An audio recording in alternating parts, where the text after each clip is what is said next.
Hello guys, this is your friend Naruto Audio Fanfics and we are back with a new fanfic. Which is what if Naruto Uzumaki was the son of Kurama and the nephew of the Shinigami? Naruto times Anko times Hinata times Tsunade times Kurenai times Yugao times Shizune times Tamari times Tenten times Samui, Part 1. And if you enjoy this fanfic then please press the like button and subscribe to my channel for more fanfic like this. And now let's start the fanfic. In the middle of an alleyway in Konoha there lies a broken and bloody body. This body belongs to a young child, no more 6 years old. This young child was caught and cornered by a shinobi of village, a protector, a fighter, a warrior for the village who turned and attacked a citizen of this proud village. The child is bleeding from his chest, mouth, legs, and arms, all with deep gashes or stab marks. They keep getting worse. The young boy thought to himself as he looked up, ignoring the agonizing pain telling him to stay where he was. The boy had golden blonde locks and was sticking up, although some was matted with dried blood. He had 3 what appeared to be whisker marks on each cheek with dark blue piercing eyes. He was 3 feet 7 and slowly making his way to a standing position.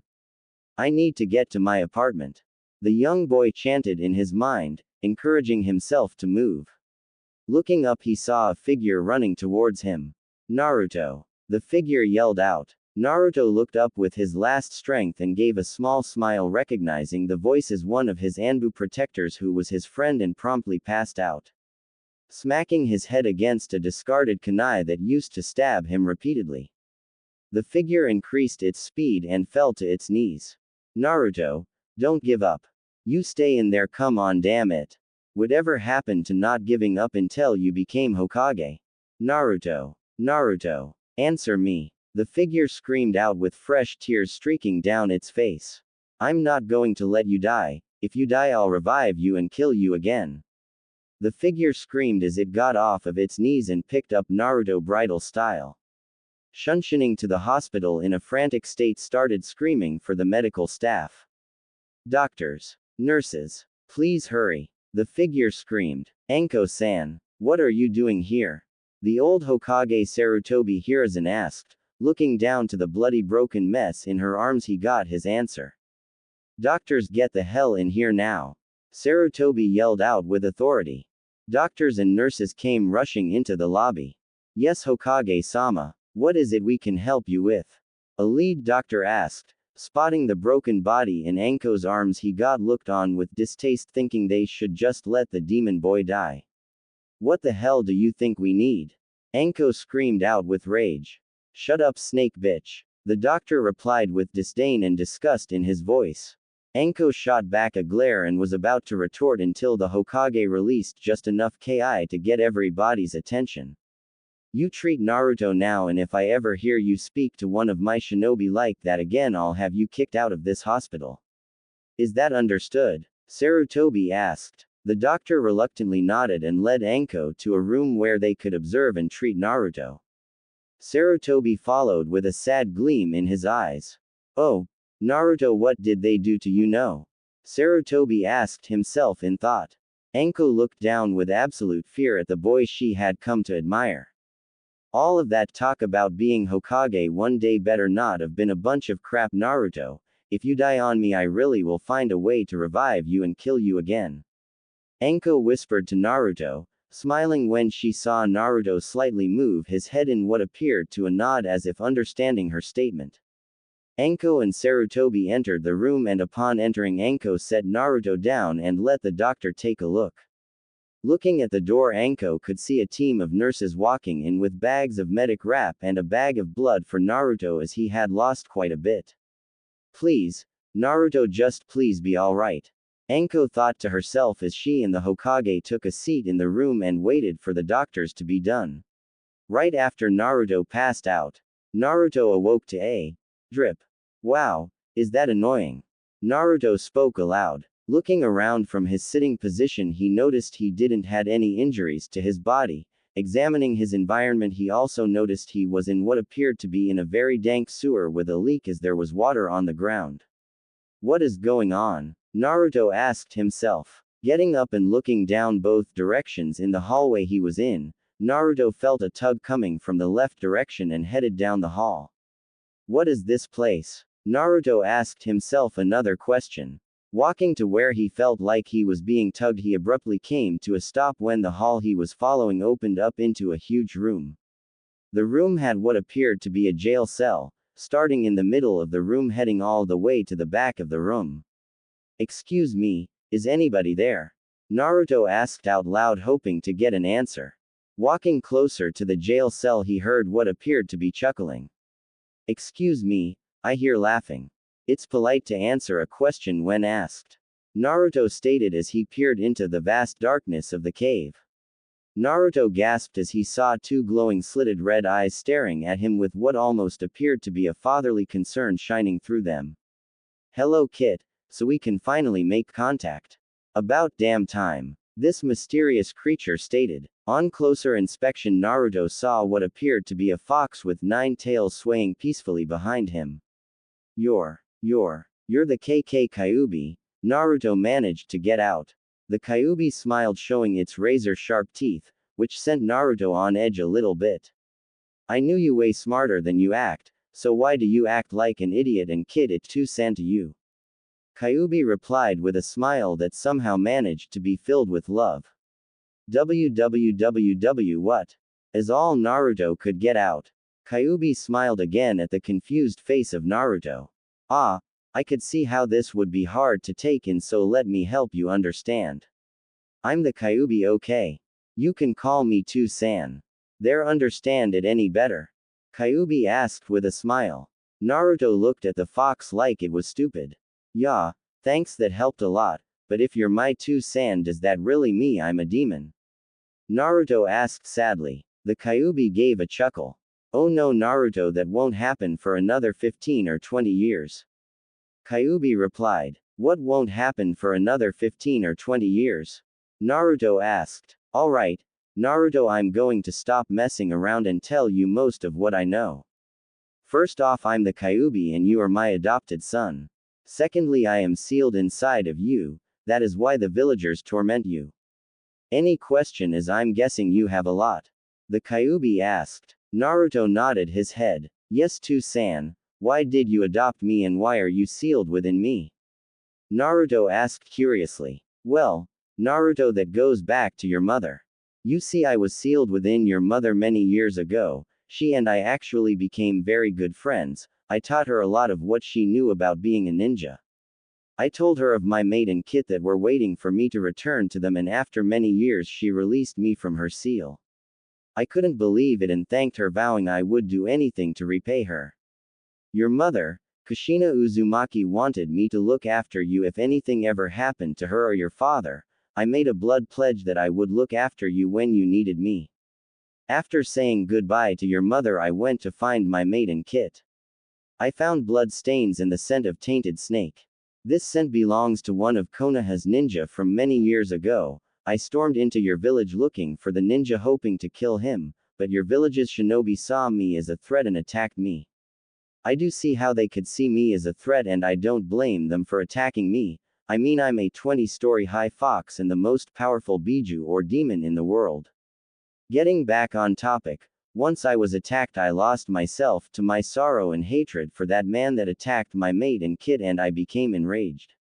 Once a demon becomes enraged, it's almost impossible to calm it down. Anyways, long story short, I was sealed inside of you by your father. The fourth Hokage, Minato Namikaze, was your father. Naruto, I'm truly sorry for everything that has happened to you because of me, but if you would give me the chance, I would like to be there for you, and if you would allow me be your Toussaint. The Kyuubi stated, a loving smile. Naruto took a couple minutes to think over all of the new information. So, you're telling me that my mother was your last container and that she set you free? Then my real father sealed you inside of me. Plus, my real father was the fourth Hokage, and your reason for attacking Konoha was because a Konoha shinobi attacked and killed your mate and kit. You'll have to excuse me if I don't believe all of this. Naruto apologized sarcastically. Naruto, you will listen to me now. I gave up a full tale of my power for you the night I attacked Konoha. The least you could do is at least try to hear me out. The Kyuubi yelled. Naruto peered back into the cage to see 9 swishing crimson tails. Excuse me Kyuubi, but I see 9 tails. Naruto stated his observation. Naruto, I made a deal with an old friend of my mind Shinigami. He allowed me to give up a tail of my power to do something for you. I can't tell you what I did, only that I think you will surely know that I care for you once it is revealed. As for the reason I have 9 tails again is simple. I have been working my off for the past 5 years 11 months and 12 days. Kyuubi stated with a huff. Naruto looked at Kyuubi with confusion. Naruto, the day I was sealed within you I contacted the Shinigami, the death god. He allowed me to do something for you, but it took 1 tail or my power. Not being one to get beaten by others, I have worked almost all day every day to return my last tail. I finally got it just a couple days ago. It was a bitch to get as I had to made another deal with the Shinigami. This one was for you though. The Kyuubi said with a smirk, looking at the shock and confusion clear on Naruto's face. What the hell? Why did you make a deal with the Shinigami for me? Naruto yelled out furiously. You will watch your mouth, Kit. Just because I'm a demon doesn't mean we like our kits cursing. The Kyuubi replied in a fatherly tone. Naruto looked down meekly. Kyuubi, please stop calling me Kit. I don't have a family and I'm pretty sure you are just trying to use me. Naruto said with his head down. Naruto, I wouldn't ever go back on my word. I made a blood oath, something that demons cannot break. Even if I could, I wouldn't. I have grown to care for you like my own kid. Your mother would kill me if I didn't take care of you anyways. Kyuubi stated in a very loving tone, very creepy considering he's a demon. Naruto looked up. Kyuubi, you're telling me that I'm the son of the 4th Hokage. The 4th sealed the most powerful Biju in the world in me, and that you made a deal with the Shinigami on my behalf. Naruto whispered quietly with tears coming down his face. Naruto, I'm truly sorry for everything that has happened to you because of me, but you must know the 2 deals I made with the Shinigami weren't bad. They actually, I think, will make you quite happy. The first was something that cannot be revealed yet, the second, well, you will see right about now. The Kyuubi replied with a big smile. Naruto looked at Kyuubi confusedly until he saw Kyuubi eyeing something behind him. Turning around, Naruto saw something that made his heart drop, the Shinigami. Shinigami? Naruto asked in disbelief. The Shinigami nodded and reached up to the dagger in his mouth. Taking the dagger out and reaching up to the back of his head, he pulled down, taking his face off. Man, is it good to be out of that mask. Now then, come here Naruto, give your Oji-san a hug. The Shinigami said with his arms out, waiting for a hug. Naruto stared in disbelief. There stood a man with long white hair with a ponytail to the middle of his back. He had an athletic body, not bulky but wiry. Hisoka-san, Naruto doesn't believe that I wish to take him in as my son and that I'm truly sorry for everything I have done. The Kyuubi said aloud, drawing attention back to himself. Hisoka looked at Naruto, then at Kyuubi. Ototo, I'm disappointed. I thought that you would of all people had him convinced that you truly care for him. Hisoka spoke with disappointment clear in his voice. Kyuubi looked down with a sad nod. Sorry Nichin, but I'm not going to use my manipulative skills to make Naruto believe me. If he wishes to, then I'm fine with that and would gladly take him in as my kid, but if doesn't want me to. It would make me very sad, but I would still train him as I promised my one and only human friend that I would. Kyuubi stated sadly, thinking of when he saw Kushina dead under a collapsed building the night he attacked the village. Naruto looked at both the Shinigami and Kyuubi. Okay, what the hell is going on? Naruto yelled. Kyuubi and Hisoka both looked at Naruto. You will not speak like that in my presence. Do you understand me? Hisoka and Kyuubi yelled out. Naruto looked like he had been scolded by his parents. Alright, Ototo, have you told him about his? Hisoka was interrupted. Nichin, be quiet. He must not know until he reaches Genin like we agreed on. The Kyuubi interrupted. Hisoka nodded in understanding. Alright, Kyuubi, what was the deal you made with the Shinigami? Naruto asked. Kyuubi was about to respond, but was cut off by Hisoka. Naruto, you should show your Two-san and Oji-san some respect. All Ododo wants to do is adopt you as his own and take care of you, and all I want to do is visit my nephew once or twice a week. Hisoka replied. Stop calling him my Two-san. And you are not my Oji-san. Shinigami, you are a god, and you Kyuubi are the most powerful demon in the world. How can I possibly be your child even if adopted? Naruto asked. Hisoka and Kyuubi looked at Naruto sadly. Naruto, everything Ododo has told you is true. His mate and kid were killed by a Konoha shinobi with the help of the boss of the Snake Clan. He made a deal with me for you, and I believe you will be very happy when you finally know what it is. And as for the second deal, it was just for me to be allowed in your mindscape, which is where we are right now, and to speak and see you every so often. I would like to be able to spend some time with my only nephew. Now, getting all of that out of the way. It doesn't matter if you what you think right now, you will become very powerful, Naruto, and with the help of me and Ododo I'm sure that you might even become stronger than me. That is if you accept us as your family. Hisoka explained with a smile. Naruto was shocked now the death god was actually backing up the Kyuubi's story. On top of that, Shinigami was actually wanting to become his family. What the hell? I don't know how this could get any weirder. Naruto thought. Excuse me, Shinigami, why do you call him Ododo? I mean, you can't be related, can you? And how would I ever be able to become stronger than a death god? Naruto asked curiously. Kyuubi smiled. Well, Naruto, Nichin and I are related. The other tailed beasts, I, and Hisoka are all related in fact. Hisoka is the oldest, I the second. The most powerful is always eldest, as he has had more time to increase his power. Though Hisoka over there is the only one to have become a god, it is only giving to those that truly have something that will help the world. This is off topic, but I must say, Naruto, you are taking all of this info way better than I expected, and as for your last question, I'll explain that a little later, the Kyuubi said with pride of a father. Well, when you get attacked by villagers for a reason you do not know of, you tend to grow up pretty quickly, and even with how shocking this is, with two very powerful beings wanting to become my Two-san and Oji-san, I get over shock quickly, as the villagers always found a new way to inflict pain on me. Naruto explained with a cold gaze. Kyuubi and Hisoka gave sad smiles. So, let me get this straight. I am the son of the fourth Hokage and Kushina Uzumaki.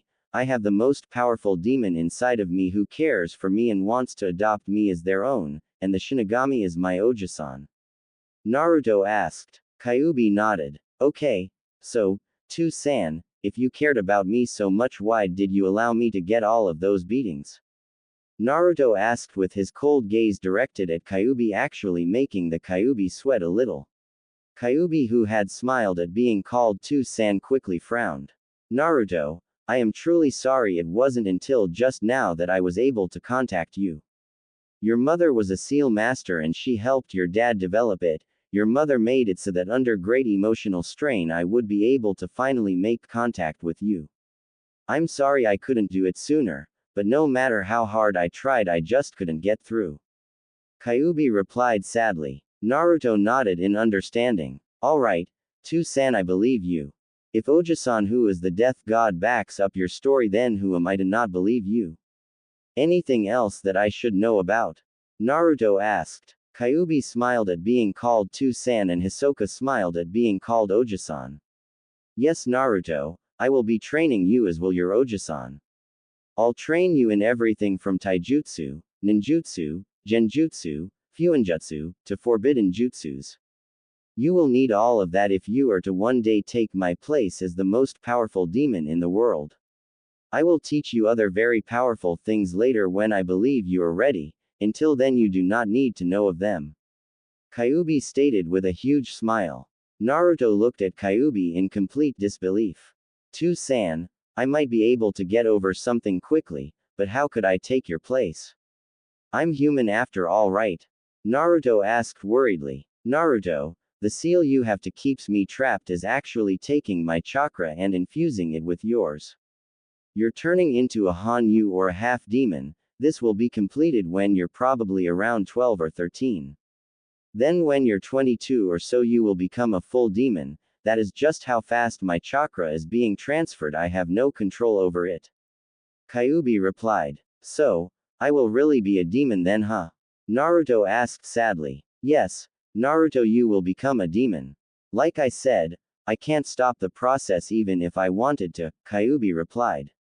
I will be teaching you some of my techniques, nothing too advanced. Just some long-lost jutsus that were very powerful.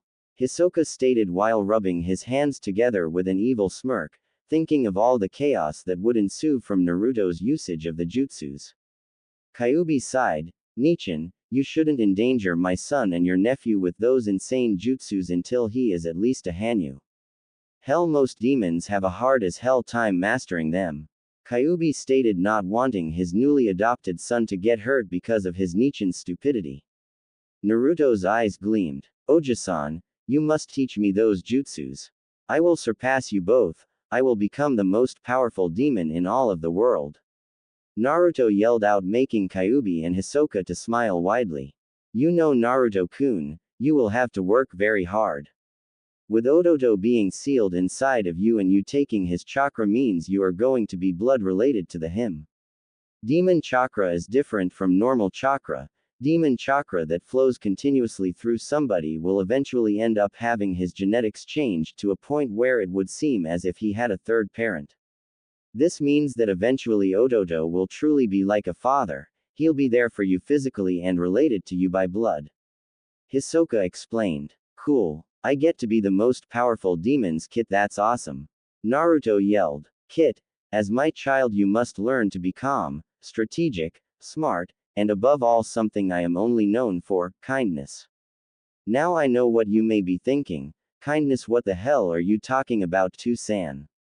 Well, I have helped many villagers and people all around the village until I was sealed within humans. I never found the whole I'm going to kill and eat you thing very appealing, so I went with kindness. I usually am shunned as soon as I revealed who I was, but my kindness is what allow me to become good friends with your mother. I never want my kid to miss up the chance of having a friendship like I did with Kushina, so you will learn this skill and become very kind to all that show you kindness.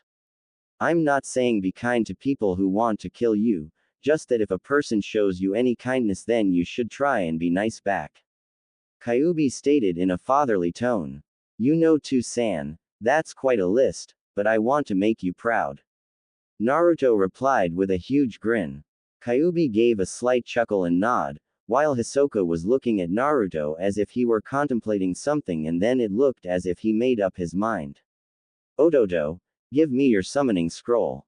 Hisoka demanded. Nichin, why do you want my summoning scroll? Nobody has ever been signed on it. Kyuubi asked, then saw Hisoka looking at him like he was dumb and the thought hit him. Wow, I'm dumb. I should have thought of that myself. Kyuubi stated, embarrassed. Too-san, what are you talking about? Naruto asked. Well, Naruto-kun, you see, your Too-san has a summoning contract. A summoning contract is where a person signs the contract and becomes allies with the clan's contract he signed. I and your Too-san have never had a summoner before. I personally do not trust anybody with the power of signing my contract. If somebody signed my contract, then they would gain some of my skills, like they would be able to seal souls into scrolls and give them to me for, let's say, a resurrection of somebody, or maybe the person would get enough souls to ask for a weapon that shouldn't be giving to any human unless I completely trust them, and let's just say that I don't trust too many humans. None to be exact. I usually find them annoying as all hell. Hisoka stated as he walked up to the cage and grabbed the summoning contract from one of the tails from Kyuubi and started to walk towards Naruto. So, then Oji-san, what am I annoying? Stupid. Which one would you pick? Naruto asked. Hisoka smirked at this. Actually, Naruto-kun, you are the only human other than your mother that I respect. Your mother had a very hard life. Her village was destroyed, her clan all but massacred, and yet she moved on to become a very respected and feared shinobi. She had the power to move on and still not be stopped on her journey to become a protector of the village she grew to love. You, Naruto-kun, earned even more respect than your mother from me. You can understand and quickly analyze situations, You have been attacked and hurt more than most ninja that live to till they die of old age, and you always somehow seem to get back and fight even harder. I just don't get you, but maybe that fierce determination and perseverance is making me consider something I have never considered before. I shall not right now, you will have to wait, but you shall sign the demon fox summoning contract. Hisoka said as he walked up and placed the scroll on the ground, then proceeded to open it. Naruto looked down at the summoning contract, excited but very scared. "To-san, what happens if the foxes dislike me?" Naruto asked. Kyuubi laughed at the question. "Naruto-kun, you are exactly what the ideal fox is. Foxes aren't very smart out of battle, but when in a battle they cannot be matched for strategy and cunning. They love playing pranks and messing with people, but they are all truly nice and would do anything for you if they were your friends. Now then, I'm sure that the foxes would very much enjoy you as you are my kid, and on top of that you are a fox at heart." Kyuubi replied. Naruto looked at him confused. "To-san, I thought you were the only fox demon?" Naruto asked, downright confused. Kyuubi gave a grin. "Well, Naruto-kun, not many people know that all of the tailed beasts are actually the boss of their respective races. I am the leader of the foxes while my youngest brother Shukaku is the boss of the sand raccoons. We all are the most powerful of our races and we are the leaders, only we are allowed to leave, which ended up with us being sealed as we became too lenient and relaxed when around humans." Kyuubi grinned. "So, you're telling me that each head demon has a village?" Naruto asked. Kyuubi laughed again. "No, kid. Each demon race has space much like the elemental nations, with the villages being split up into the specific types of each race. For example, I am a mix of a fire and wind kitsune, or fox as the humans call us. My mix is by far the most powerful combination, coming as my elements complement each other. Now I do not know what kind you shall be, but since you are to be my son, I can only guess you will have fire and wind also.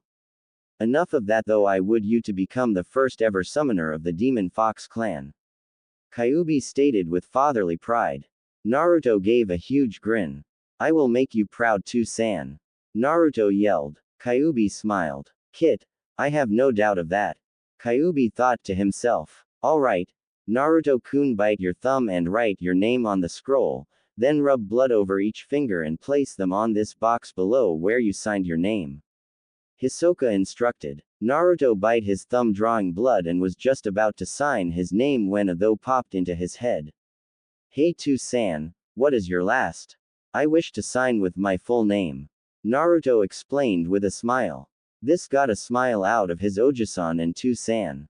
"Naruto-kun, my full name is Kyuubi no Kitsune. My race was named after my name Kitsune, and they address me by my last name as it shows they have respect," Kyuubi stated. Naruto smiled and went to work. After finishing his name and finishing his handprint or fingerprint, he picked the scroll and turned to show his To-san.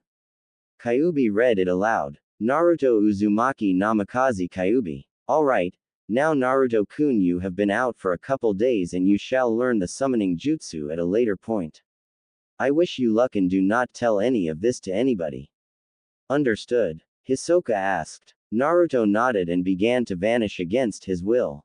"To-san Oji-san, will I see you again?" Naruto asked. "Naruto, now that we have talked for the first time, I will be able to speak with you whenever I like, or you can talk to me whenever you like. The same goes for Nichan over there," Kyuubi explained. Naruto smiled and quickly ran over to Hisoka and gave the death god a hug, which shocked Hisoka, but he quickly returned it. Naruto then ran through the prison and hugged one of his To-san's leg. Kyuubi smiled warmly at this. He began to change. Right before Naruto's astonished eyes stood a man who was 6'4", had red crimson hair in the same fashion as Hisoka. He had warm smile on his face and 9 crimson tails swaying behind him. Naruto felt 2 arms pull him into the hug even more. "So this is what having a To-san is like. I like it. I feel protected," Naruto thought as he faded away. Hospital. 2 days after Naruto entered his mindscape. Naruto grunted as he tried to lift himself, not from pain, but from something warm and slightly heavier than he was.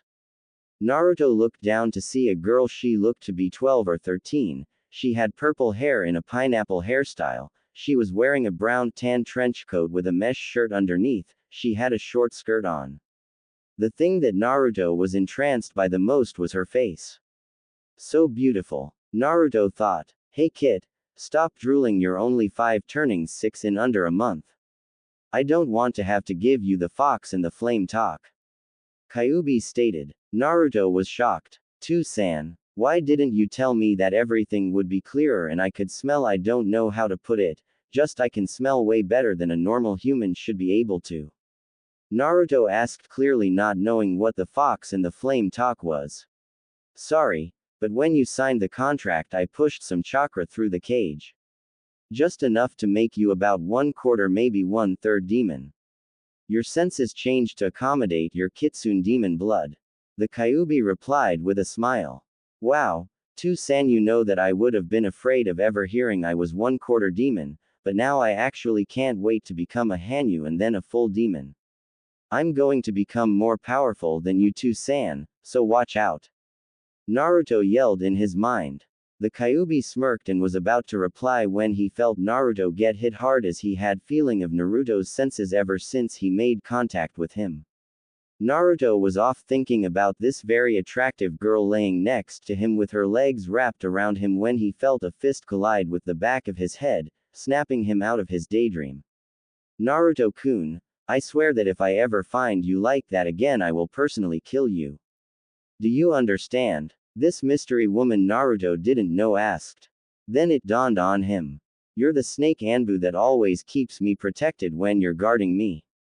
Excuse me for this, but why are you so young? I always figured that you were short or something.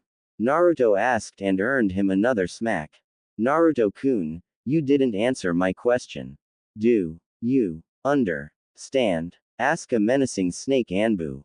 Naruto nodded his head furiously, almost to the point it was going to snap off.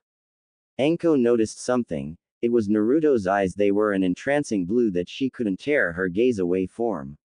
I'm Anko, by the way, and the reason why I am an Anbu is because I am extremely skilled for even if I am young. Anko explained while never tearing her eyes away from Naruto's.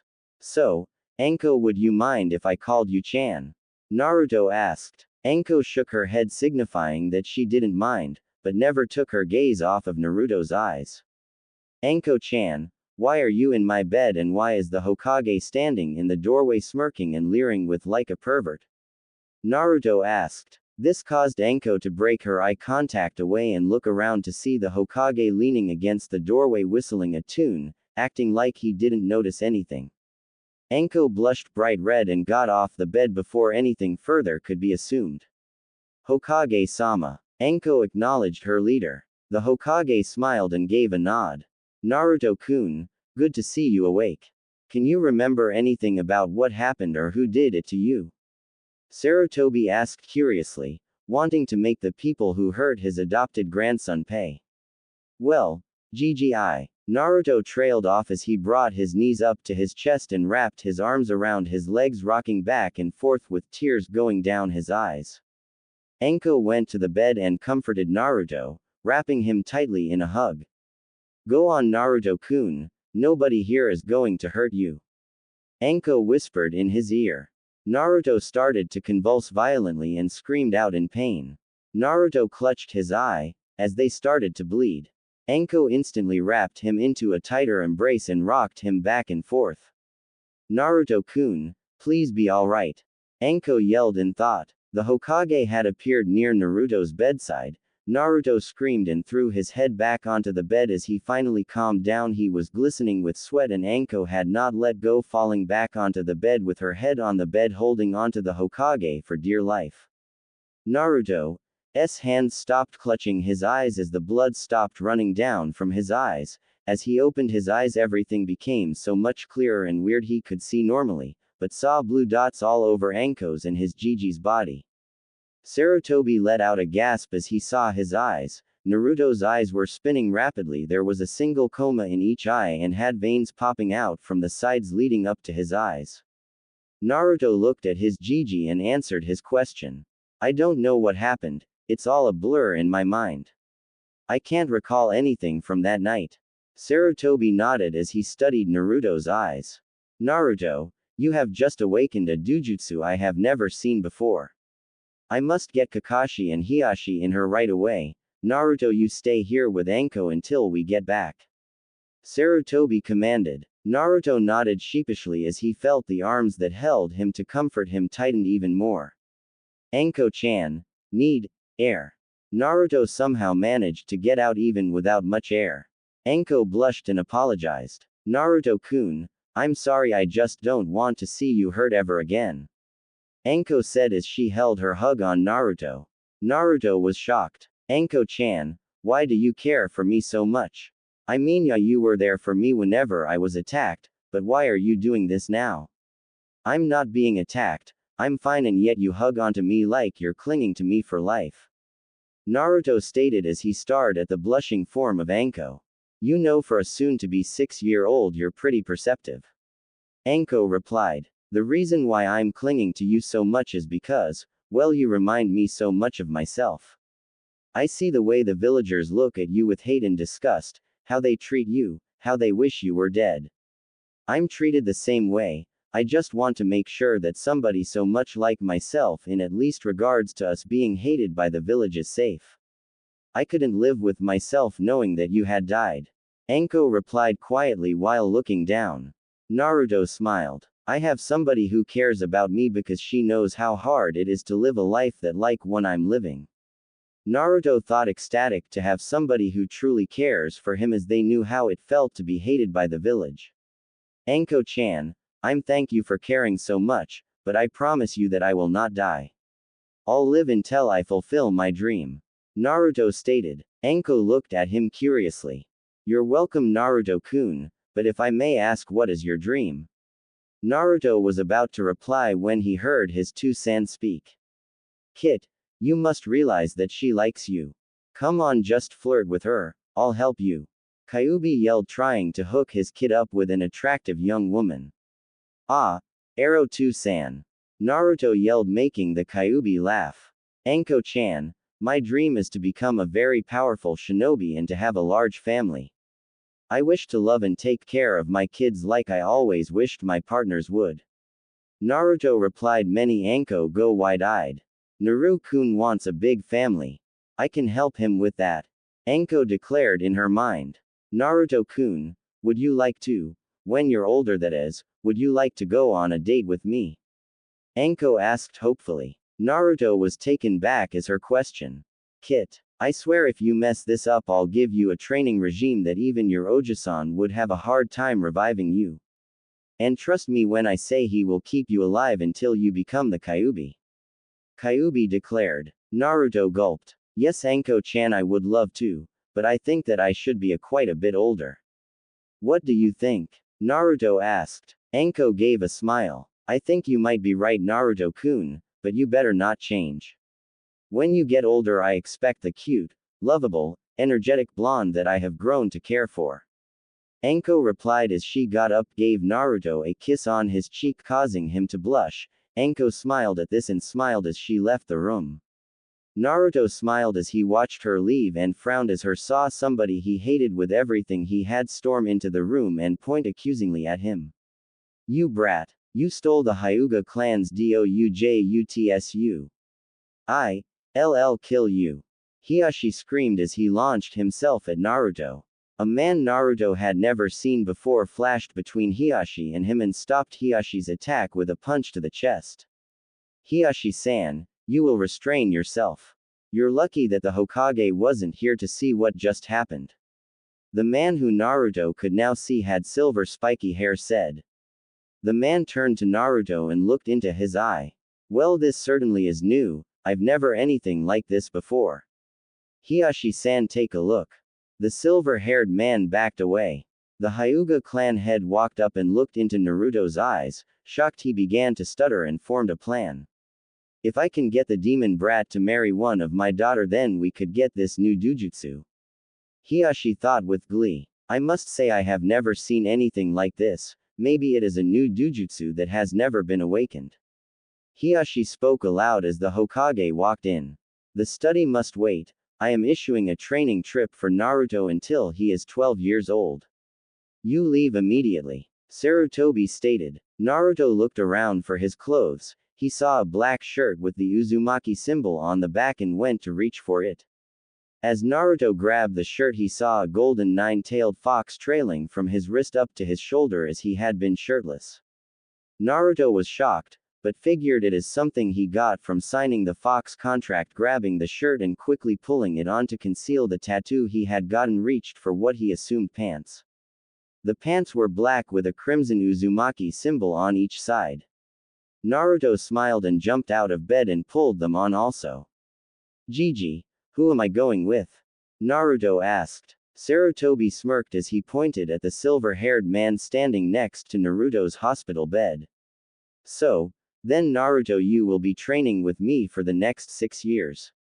The Hokage has already informed me of the details. Get dressed, I already have every ready.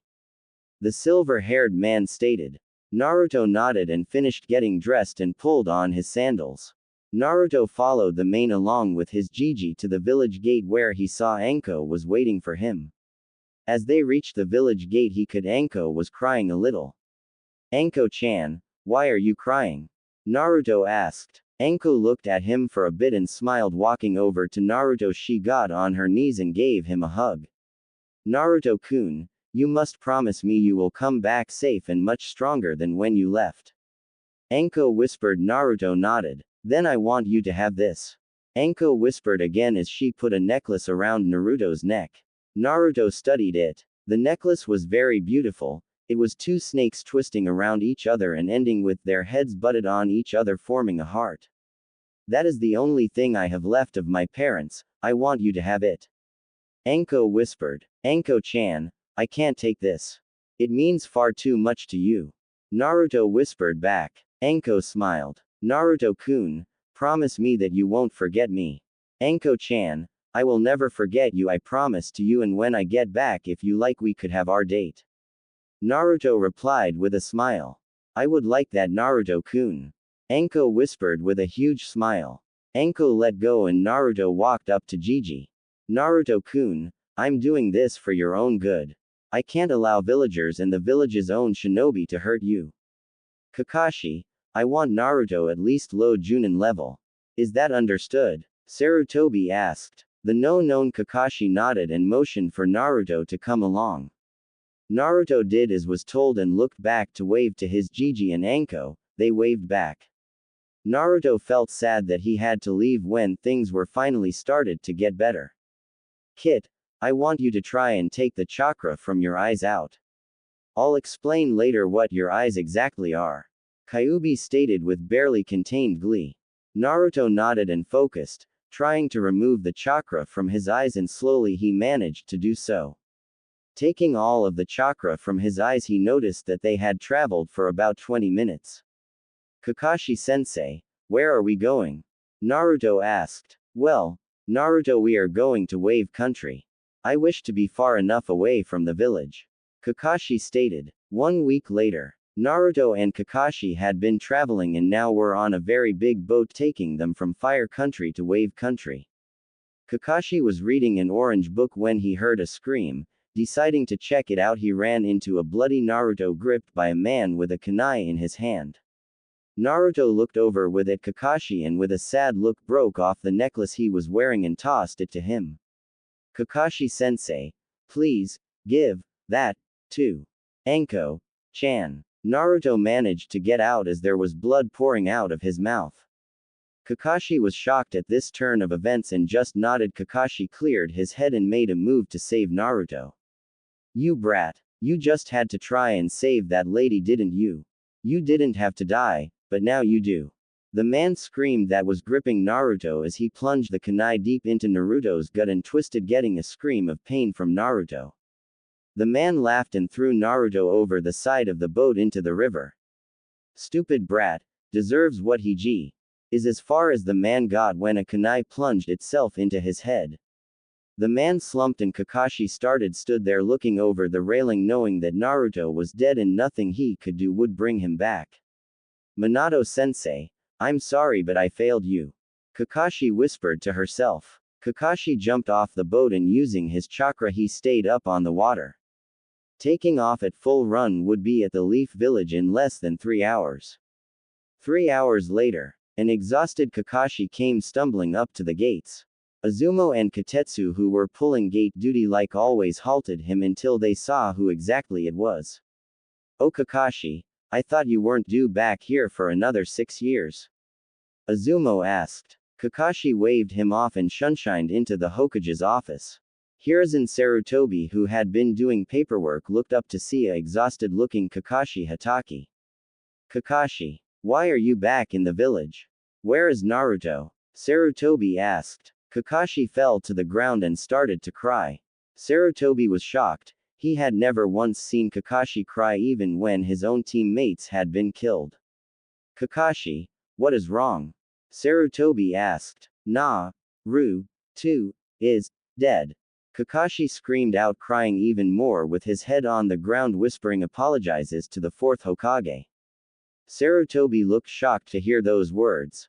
"What the hell happened?" Sarutobi asked, yelled. The window had been opened and Sarutobi could already hear cries of joy. "The demon is dead. The demon shall no longer plague us," and on they went. Kakashi, who had slightly calmed down, turned around to see a flustered Anko kick the door open and ran up to the Hokage. Grabbing the Hokage by the front of his robes, she started to cry. "Naruto-kun isn't dead, is he?" Anko whispered. Sarutobi looked sadly at Kakashi. Kakashi got off the ground and headed towards Anko.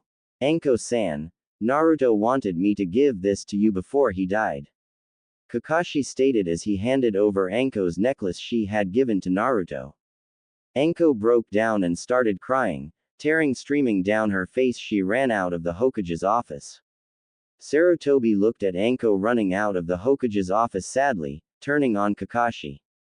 "Kakashi, what the hell happened?" Sarutobi yelled again. Kakashi looked at the ground.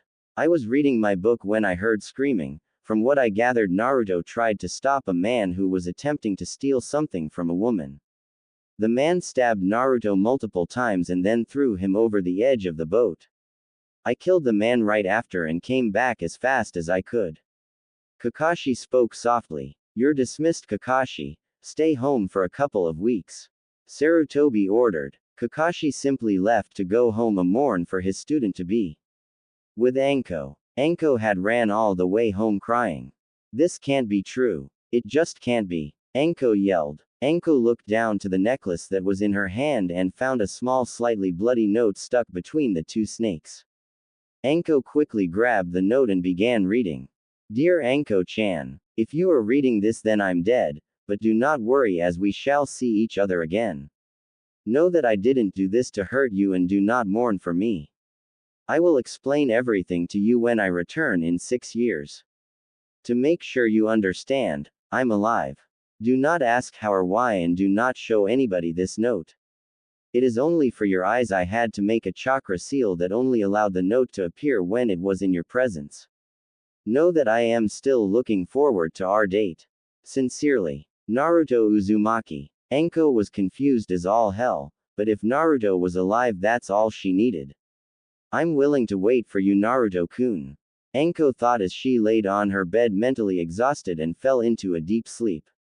"Damn it, Naruto-kun. It has only been a week and you already died.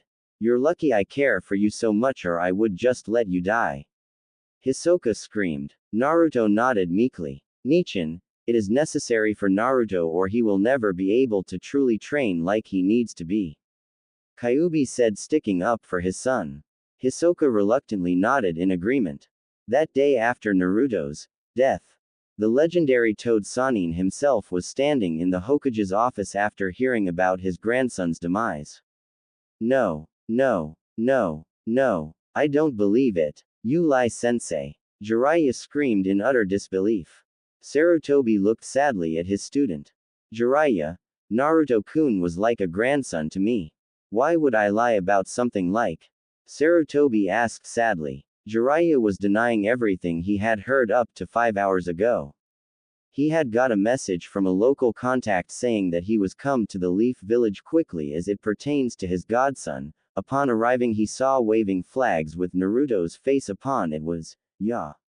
The demon is dead." Underneath it, Jiraiya Shunshined was scared beyond belief. "My godson died. That's not even possible. Sure, I wasn't there for him all the time, but I tried to take him with and I helped him whenever I could. No, he can't be dead." Jiraiya thought. "No, Naruto-kun is just, he ran away to train in secrecy."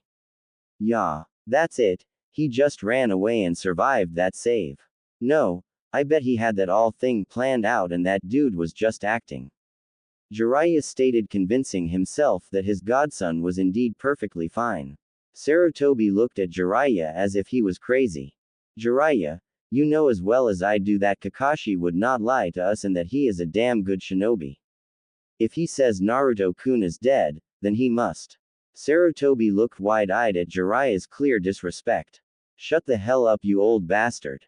He isn't dead, and if you would have just let me take him with me in the first place, then he wouldn't need to run away to train."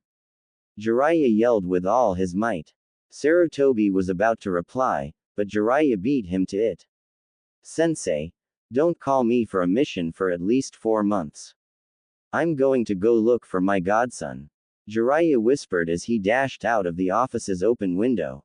Sarutobi winced as he saw a single tear on Jiraiya's face. "I wish you luck, Jiraiya. Please let him be alive." Sarutobi thought to himself. Random shoreline near Kumogakure no Sato day after Naruto's death. Naruto awoke. Looking around, he saw that he was on a shoreline and that was early morning. His hand going to his stomach, thinking about how he had died, and realized that the wound was no longer there. "To-san, where am I and why am I not injured?" Naruto asked curiously. "Well, Sochi, I would say we're somewhere in the land of Kumogakure, for the reason why you aren't damaged. Well, that's because your Oji-san decided to awaken a certain gift you should get only later in your Dujutsu training. As to what it does, I shall answer that later," Kyuubi answered. Naruto looked around at the environment he was at, before what Kyuubi had said registered. "What? How can Oji-san even do that?" Naruto asked. "Sochi, your Oji-san is a god. He can quite honestly do anything he wants, though this is the first time he has done anything for a human. Although you are his nephew, so I would assume he loves you and that being the reason." Kyuubi answered his son's questions again. "Wow, I'm so lucky. I have the love of my To-san, who is the most powerful demon in the world, and of my Oji-san, who is the death god." Naruto spoke to particularly no one. To-san, what's this gift that he awakened for me, and what is my Dujutsu called?" "Oh, and what exactly does my Dujutsu do?" Naruto asked excitedly. Kyuubi grinned and just about to answer when he felt a very familiar chakra, or more preciously demonic chakra, near him. "Sochi, didn't I just tell you that I would tell you later? Here I swear to you on my blood that I will reveal everything that I know about your Dujutsu, but first you need to go where you feel demonic chakra and scare. I mean, talk to the person in which you feel is releasing it." Kyuubi told his son, already a funny fox prank coming into his mind. "Alright, To-san, but how do I feel for demonic chakra? Is it that very heavy, almost evil chakra?" Naruto asked. "Yes, it is, Sochi, and go hurry. Find the person who is releasing it and speak with him," commanded Kyuubi. Naruto nodded and got up off the bank in which he was laying on. Running at the source of demonic chakra, he quickly came to find a single man. The man was tan with braided, almost white hair. He was wearing a really weird sleeveless shirt that was white, but with some red along the sides. There was swords galore on his back, while also being very muscular, in which all of his appearance he intimidated Naruto a bit. Cautiously approaching the man, he called out, "Excuse me, may I speak with you?" Naruto asked. The man turned around on guard, ready for any attack, even if in his homeland. Seeing that it was a little blonde-haired boy, he let his guard relax a little. "Yo, little boy, you remind of this girl that I know. Expect your boy, yo." The man poorly rapped without any beat or rhythm. Naruto rubbed the back of his head sheepishly. Thanks. I have a question for you though. Why are you leaking demonic chakra?" Naruto asked. The man stiffened instantly and withdrew a sword. B. Wait. This boy, there's something very familiar about him, stated Hachibi while staring intently at the young boy.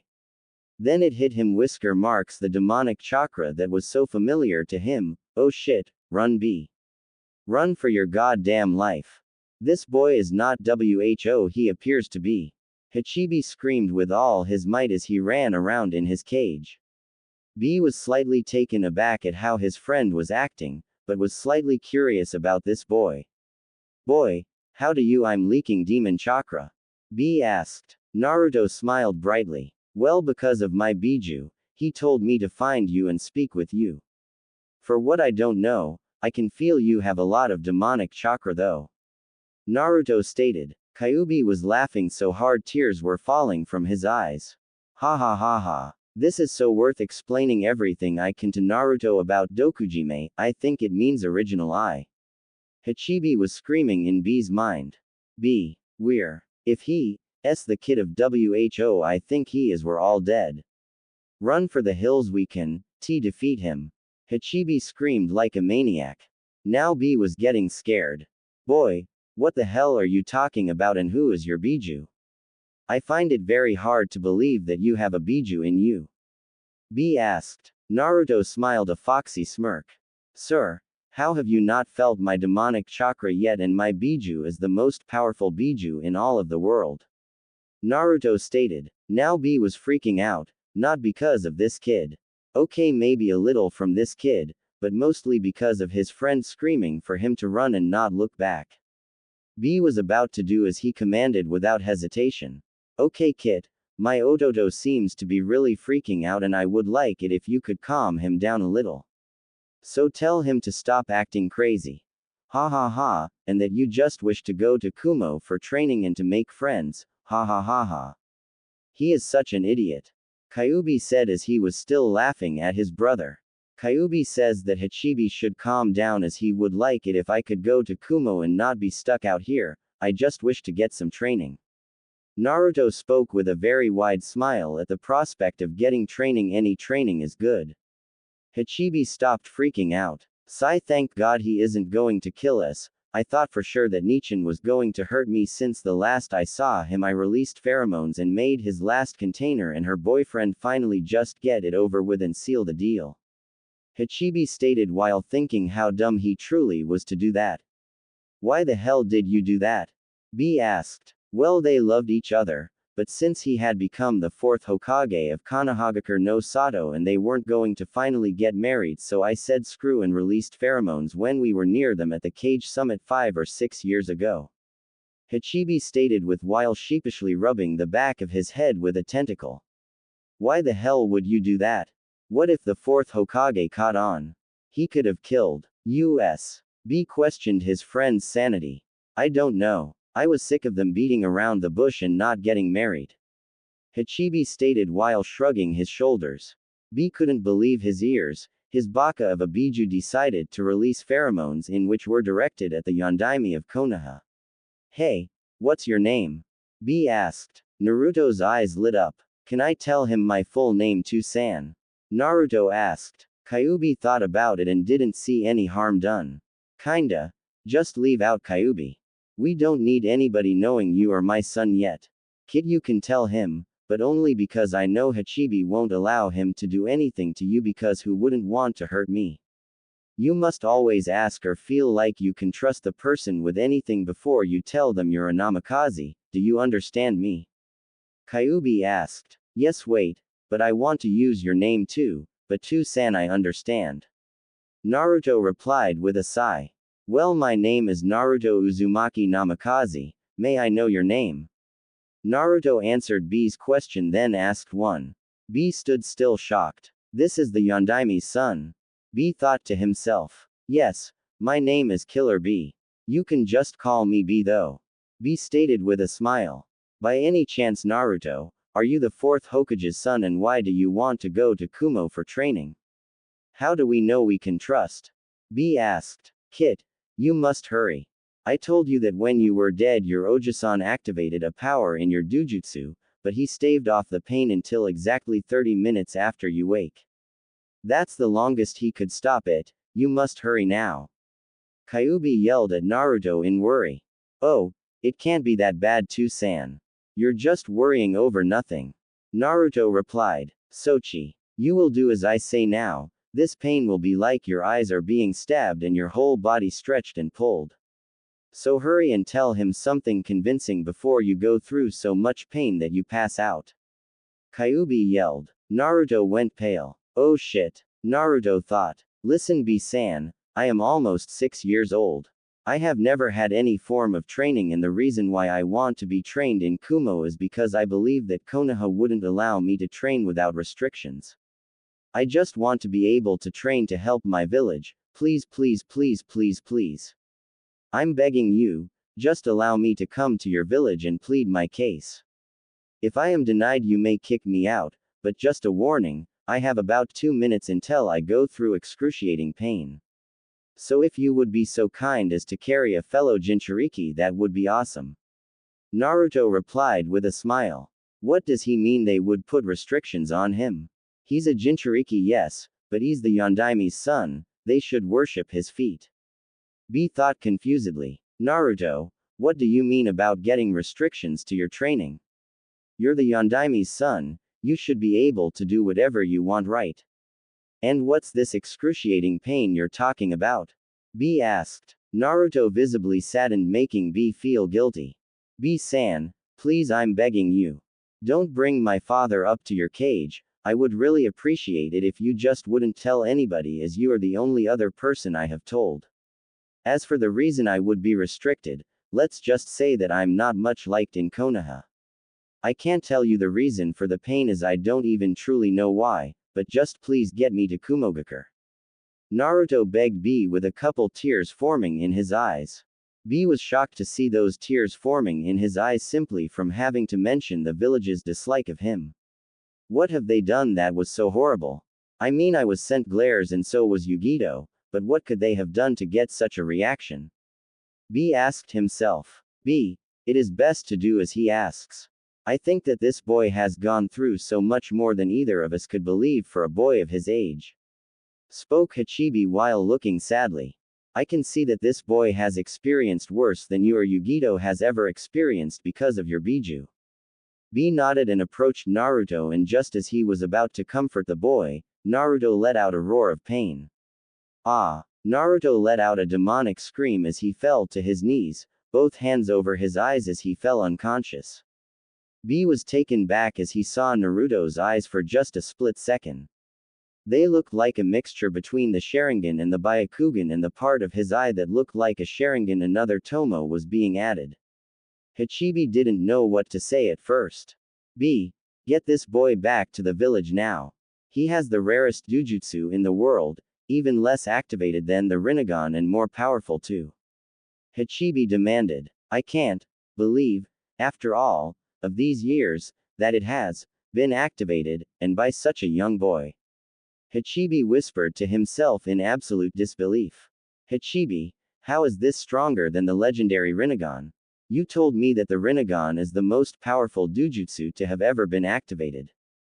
B questioned as he picked Naruto up and began running to Kumo. That is exactly right, that is up until now. I can't believe after all of these years, it has finally been awakened.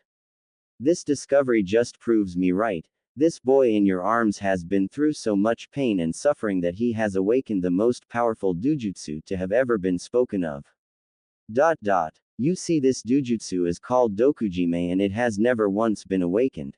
This particular Jujutsu is only known about because the Shinigami himself created it, and Shinigami himself told all of the Biju so that if they ever saw such a Jujutsu they could protect and watch over the wielder.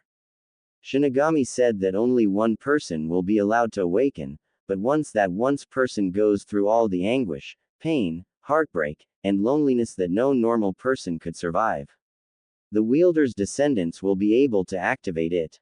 Anyways, back to the original wielder. You must go through this pain, along with almost dying multiple times. You must rise through the pain, through the torture that ensues your life, and find something to live for, something to be strong for. I do not know this child personally, but I can tell that he is far stronger than any normal man should be. I have told you of how all of the Biju and the Shinigami are related. Well, this is a little off topic, but Shinigami Nichin is quite as you can see for the requirements of obtaining this dujutsu. Now back to what I was saying. This boy has been through complete and utter hurt his entire life and bounced back with something to love, something to live for. It also means that this boy will quite honestly be more powerful than even you at the age 12 or 13. There are only 3 options to get spared by this boy's wraith that I can see. First is to kill the boy right now, which I will not allow to happen because I can tell that he important to Kyuubi Nichin if he told the boy to come find us. The second option is that we immediately get your Nichin A to get a peace treaty with Konoha. Third option, we turn him to a Kumo shinobi. These are the only ways I see us coming out alive.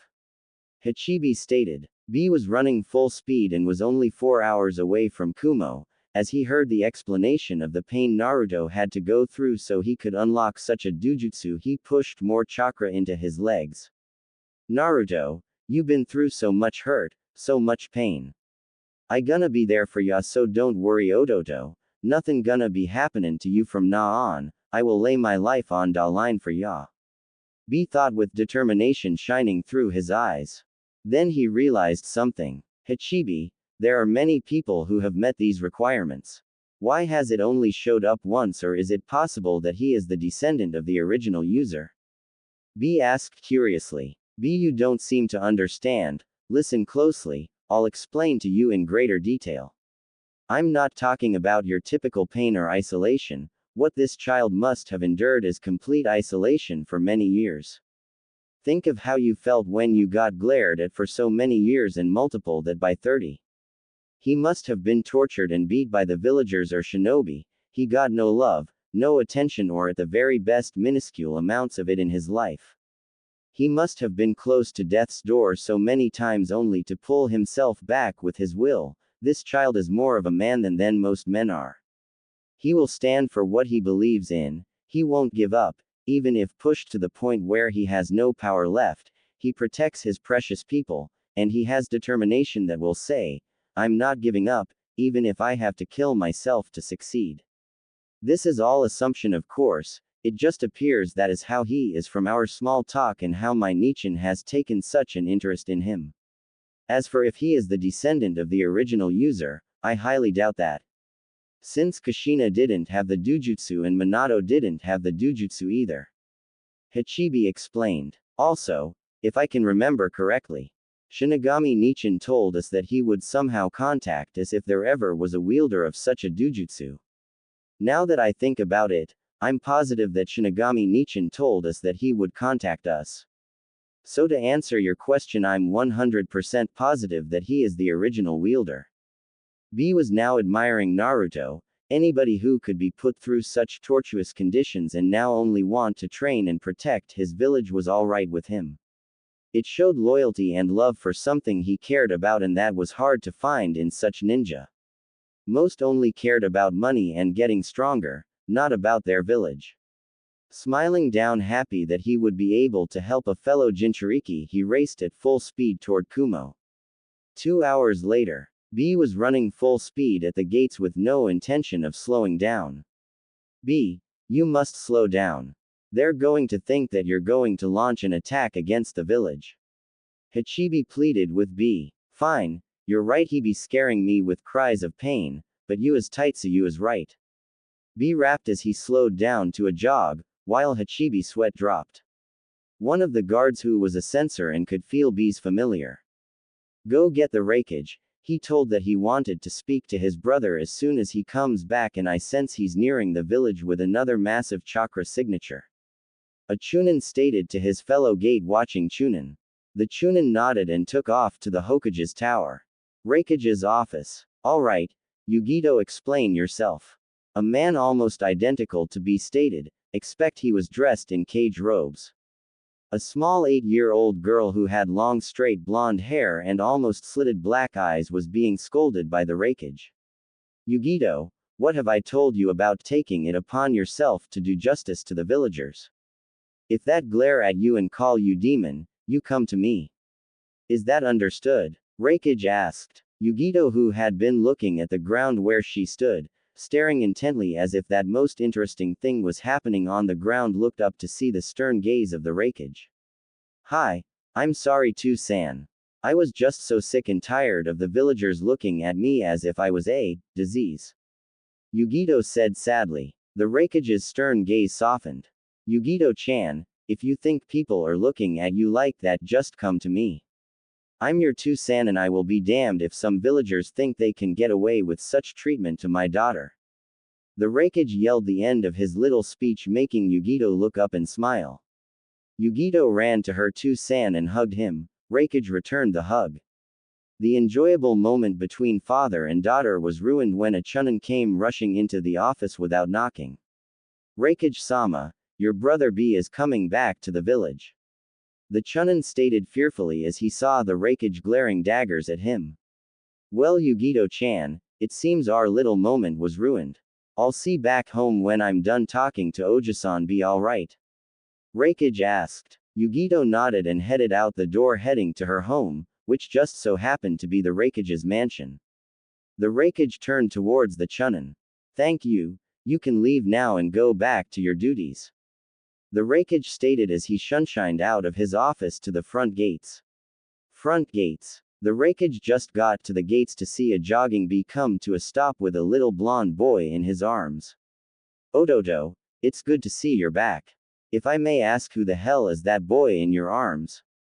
The Raikage asked. B gave a smile. Well, this is Naruto, and let's go to your office for further discussion. B stated seriously, to which A gave a nod. Oh, B is never serious. I wonder what happened. The Raikage thought to himself. B and the Raikage both shunshined to the Hokage's office. Raikage's office. B and the Raikage appeared in the Hokage's office. The Raikage took a seat at his desk while B placed Naruto in a couch that was right behind the Raikage's desk. B walked back around the desk and took a seat in one of the chairs in front of the Raikage's desk. Okay, B, first tell me who the kid is and then report to me on your mission, demanded the Raikage. B nodded and smiled at the kid, who was finally sleeping peacefully, or at least it seemed. Nichan, the kid is Naruto Uzumaki and he asked me to take him to Kumo for shinobi training, stated B. A looked at B, then back at the boy, then back to B, then back to the boy, and finally settled on B. Ha ha ha ha ha, man, that was a good one, B, I didn't know you were so funny. A stated while still chuckling. B just kept a serious face. Nichan, I believe we should train the boy. If we do not, I believe he could become a huge threat to us if he didn't have any friends or ties here. B spoke seriously. A stopped laughing abruptly, giving a scrutinizing to B. Did you get hit in the head on your last mission? I can sense that he has massive chakra reserves for his age, but that doesn't mean he'll be an amazing shinobi. Then on top of that, if we did train him, he would become a Kumo shinobi, and if he doesn't want to, we could just kill him. If he is going to be as strong as you think he will be, then I think we should just train and force to become a Kumo shinobi. A stated seriously. B cringed as Hachibi was going off in his mindscape. Who the hell does he think he is? Naruto is going to fulfill a goddamn prophecy that has been foreseen for the last 1,000 years. Hachibi screamed in absolute rage. Hachibi, calm down, he doesn't know about Naruto's dujutsu, and what the hell are you talking about prophecy? B asked. Hachibi just shut up and cut the connection in B's mind. B was a little pissed at his friend's actions, but was curious as to what prophecy Hachibi was talking about. Nichan, Naruto, the boy we are talking about, has an extremely powerful dujutsu that has never been activated before. Before B could continue, A interrupted him. A suddenly was giddy. Really? He has a powerful dujutsu? Then we should train him, place him as a genin in Kumogakure, and then we should place this Naruto under CRA. It would give us a new powerful dujutsu, and on top of the boy's massive chakra reserves, we would have a powerful ninjutsu using clan added to Kumo. On top of that, since he's an Uzumaki, he more than likely has a mind that understands Fuinjutsu extremely easily. Plus, it would be great to get an Uzumaki in Kumo, as I haven't heard of any Uzumaki in over 20 years other than Kushina Uzumaki. That woman was goddamn deadly. A stated as he went off thinking about the beautiful, but extremely deadly Kushina Uzumaki. Naruto woke up and started his plan for Naruto. "2-san, what is the CRA?"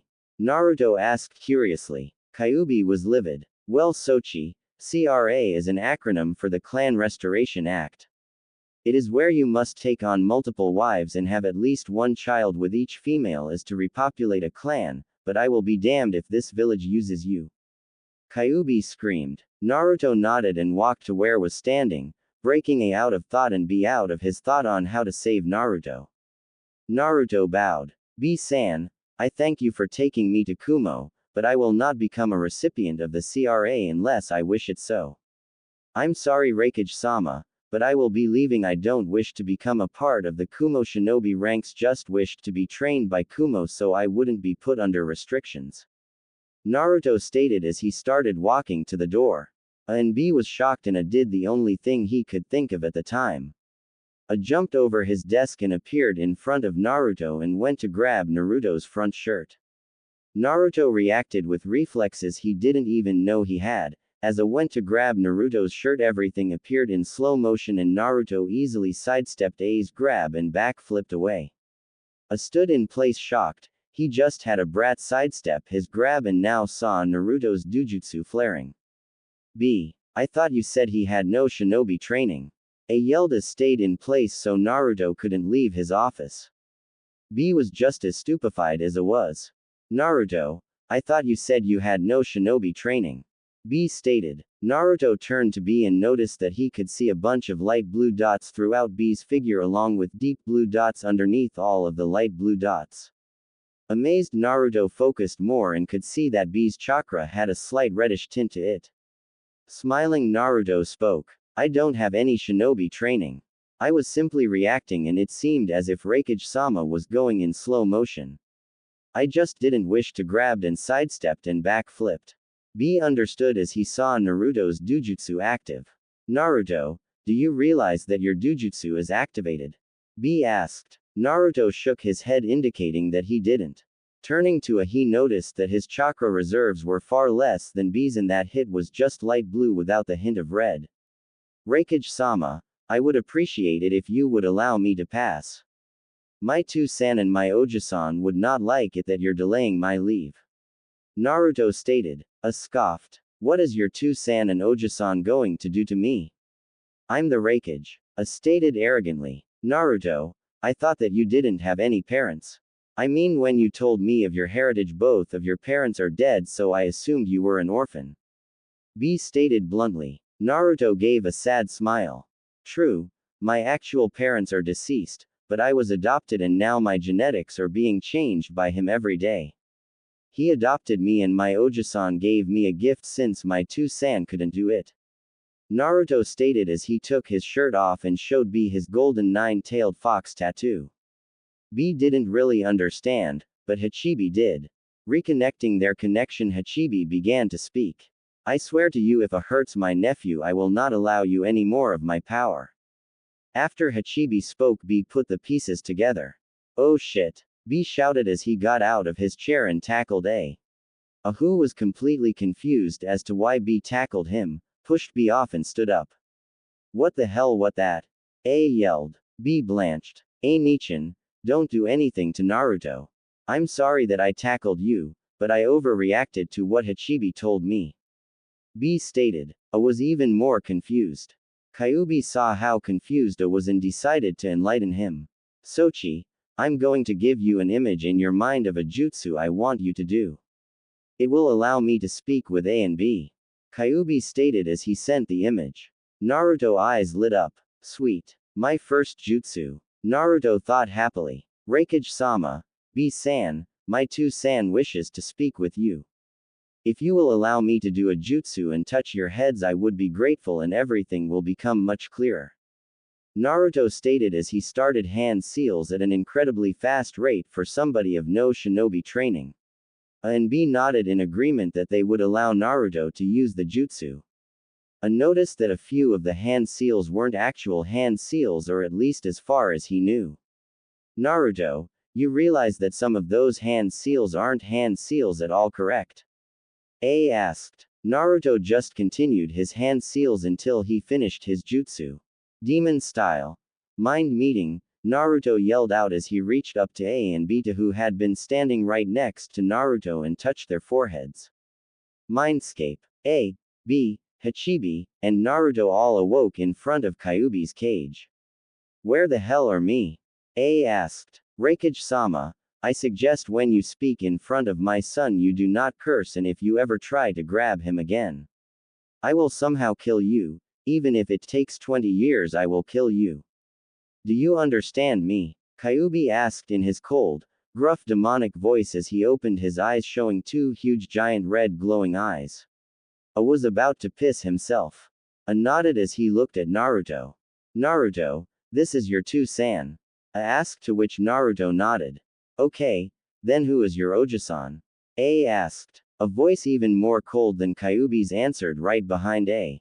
That would be A, and I suggest you heed my warning as well as Odoto's warning. If you ever try to grab my nephew again, I will pay you a visit personally.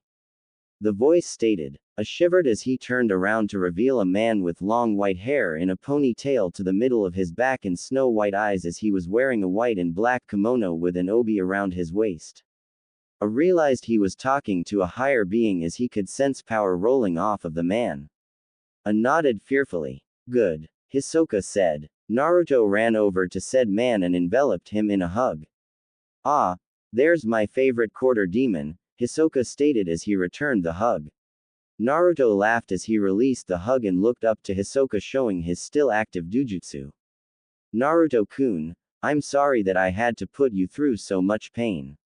It was the simplest way to activate your second level, you still have 4 more levels.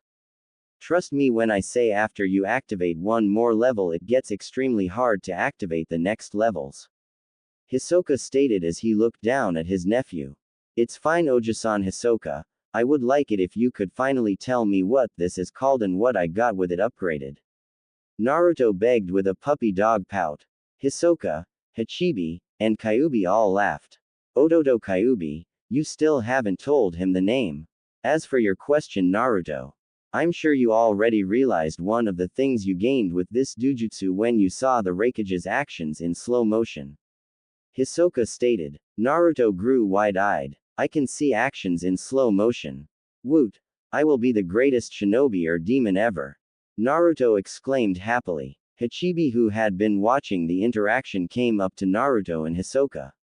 Hisoka Nichan, it's so nice to see you again, and apparently I have a nephew, stated Hachibi. Hisoka and Naruto turned and smiled. Naruto saw a man that basically mimicked Hisoka, except he was an inch shorter and with brown hair and a brown kimono. It's good to see you too Odoto Hachibi. Hisoka stated as he shook Hachibi's hand. Naruto just ran into Hachibi and gave him a hug. It's nice to meet you Oji-san Hachibi. Naruto said muffled as Naruto's head was in Hachibi's stomach. Hachibi smiled and returned the hug. Kyuubi Nichan, no hello. Hachibi asked with a smile. Kyuubi transformed into a human male with crimson slitted eyes, red hair that went to his shoulder, and he was wearing a deep red kimono with a golden 9-tailed fox on the side. Sorry Odoto Hachibi, I was just allowing you to have your moment. Kyuubi stated with a warm smile. Releasing the hug, Naruto turned to see his two-san's human form. Naruto smiled and ran to his two-san. As soon as Naruto passed the bars, Kyuubi lifted Naruto onto his shoulder to Naruto's absolute joy. Two-san, you look awesome. Naruto exclaimed with a happy smile. Kyuubi gave a grin. Why thank you Sochi. As to A and B, Hachibi, Hisoka, and I need to talk to you about Naruto's future. Kyuubi spoke. A and B stood still and gave their utmost attention. Hisoka and Kyuubi explained everything to A, B, and Hachibi. From Naruto's dujutsu to his heritage and why he needs to be trained away from Konoha, and that if they agreed to train Naruto they had Kyuubi's and Hisoka's word that when Naruto became Hokage they would get an immediate treaty if they don't already have it by the time Naruto becomes Hokage. A and B were stunned to say the least. They would get to train a definite Hokage and had a demons and gods word that they would get a peace treaty if they didn't already have it.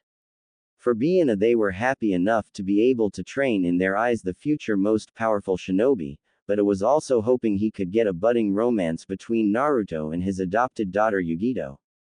Naruto was ecstatic. He had finally learned about his dujutsu.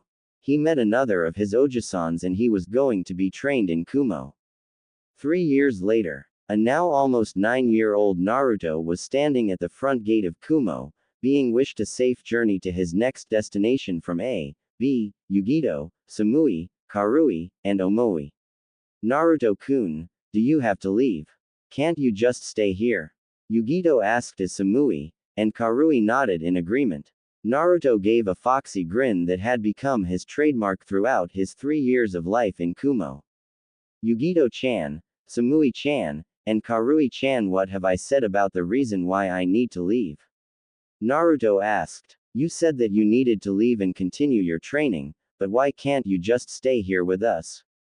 Don't you like us? Samui asked sadly as a single tear escaped her eye and came crashing down on her already growing bust. Naruto took a look at Yugito, Samui, and Karui. Yugito was now 5 feet 3, she still had long blonde hair, and her black slitted eyes, with an A-cup bust, creamy skin that didn't have a blemish. Yugito was beautiful in Naruto's mind. Samui was 5 feet 4 with short blonde hair that framed her face, with porcelain skin as well as no scarring or blemishes that were associated with being a shinobi. She had blue eyes, and an already fairly large bust for her age. Naruto estimated she was around low C or high B cup. Samui was beautiful in Naruto's mind as well. Karui was dark-skinned with red hair, amber eyes, creamy skin complexion just as Yugito, and around the same cup as Yugito. In all rights Karui was beautiful to Naruto as well. Yugito-chan, Samui-chan, and Karui-chan, I'll see you all in about 3 years. If all goes planned, I'll be in Konoha in the next 3 years and then I'll be able to the Genin exam and then after that I'll take the Chunin exams and I expect to see you all there cheering me on. Naruto stated with a smile as he saw all the girls nod. GGA, Oji-san B, I'll see you later. GGA, I really would appreciate it if you would try to set up a peace treaty with Konoha.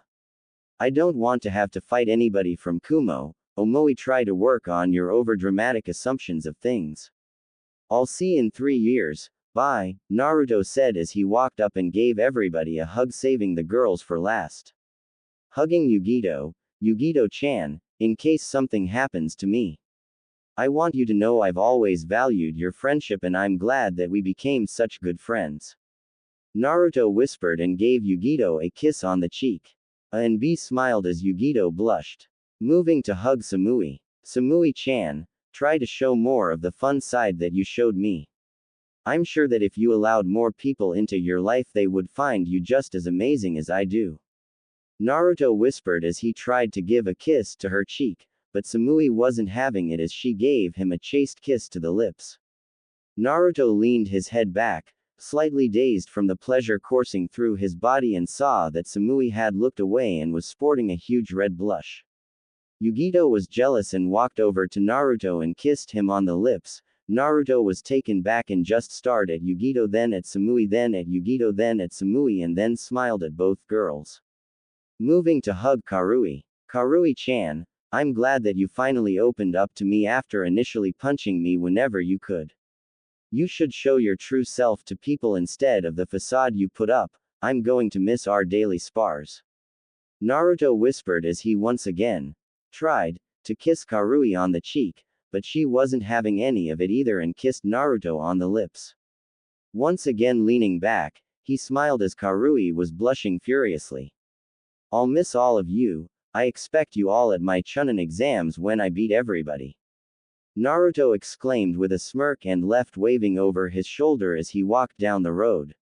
Samui, Yugito, and Karui were all watching their secret crush walk away. Samui, Yugito, and Karui all turned to each other and smiled. Heading towards Yugito's house, they began to set up a plan. Catch Naruto-kun. 2 weeks later. Okay, To-san, where should I go now? Naruto asked. Sochi, I want you to head to Uzushiogakure no Sato. It's the village in which your clan formed and I want you to see it and find anything that could be useful to you.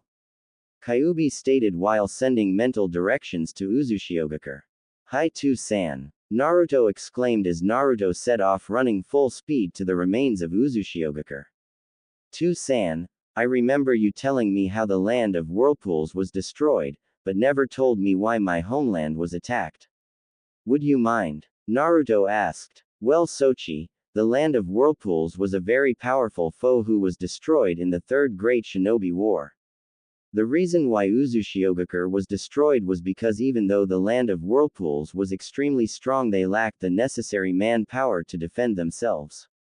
The reason behind the destruction of the village I'm not entirely sure, but I believe it is because when Konoha left the village without any reinforcements, Konoha's enemies wanted the Uzumaki clan and the Terumi clan gone. The Uzumaki clan was extremely powerful, but they lacked the numbers that most clans had. The Terumi clan not many people know of, but they broke off from the Uzumaki clan and became the friends or guardians of the Uzumakis. Every time a child was born, they were given the opposite gender as a friend whom they would later marry. For you, I believe you had a guardian who was 6 or 7 years older than you. I'm not entirely sure, I do remember her name was May or something like that. Your mother Kushina set up the marriage to the only young female Terumi left, as the Terumi clan fought alongside the Uzumaki clan in the defense of Uzushiogakure. Kyuubi explained. To-san, do you know if this woman I was to marry is alive? Naruto asked curiously. Sochi, I guess we can check, but I'm not entirely sure. Kyuubi stated. Naruto nodded and focused chakra into his legs and sprinted off to Uzushiogakure.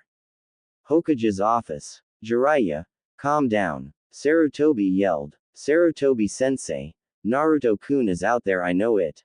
I got a tip from a spy in Kumo that a blonde-haired boy, with whisker marks, and blue eyes left just 2 weeks ago and headed off. Please, I beg you, give me 2 months to go and try to find him. Jiraiya pleaded. Sarutobi looked on sadly. Jiraiya, do you not remember what happened last time? You almost killed yourself at the end of the search because you couldn't find him. Sarutobi whispered sadly. Please, Sarutobi-sensei, just give me this one more chance. If I can't find him, I'll give up.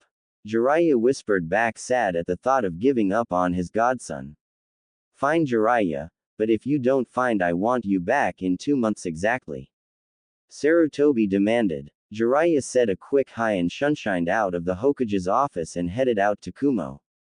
1 week later, Naruto was entering the remains of Uzushiogakure. Alright, To-san, where should I go? Naruto asked. I'll send you directions because if I remember right, then their Uzukage tower is in the center of their village.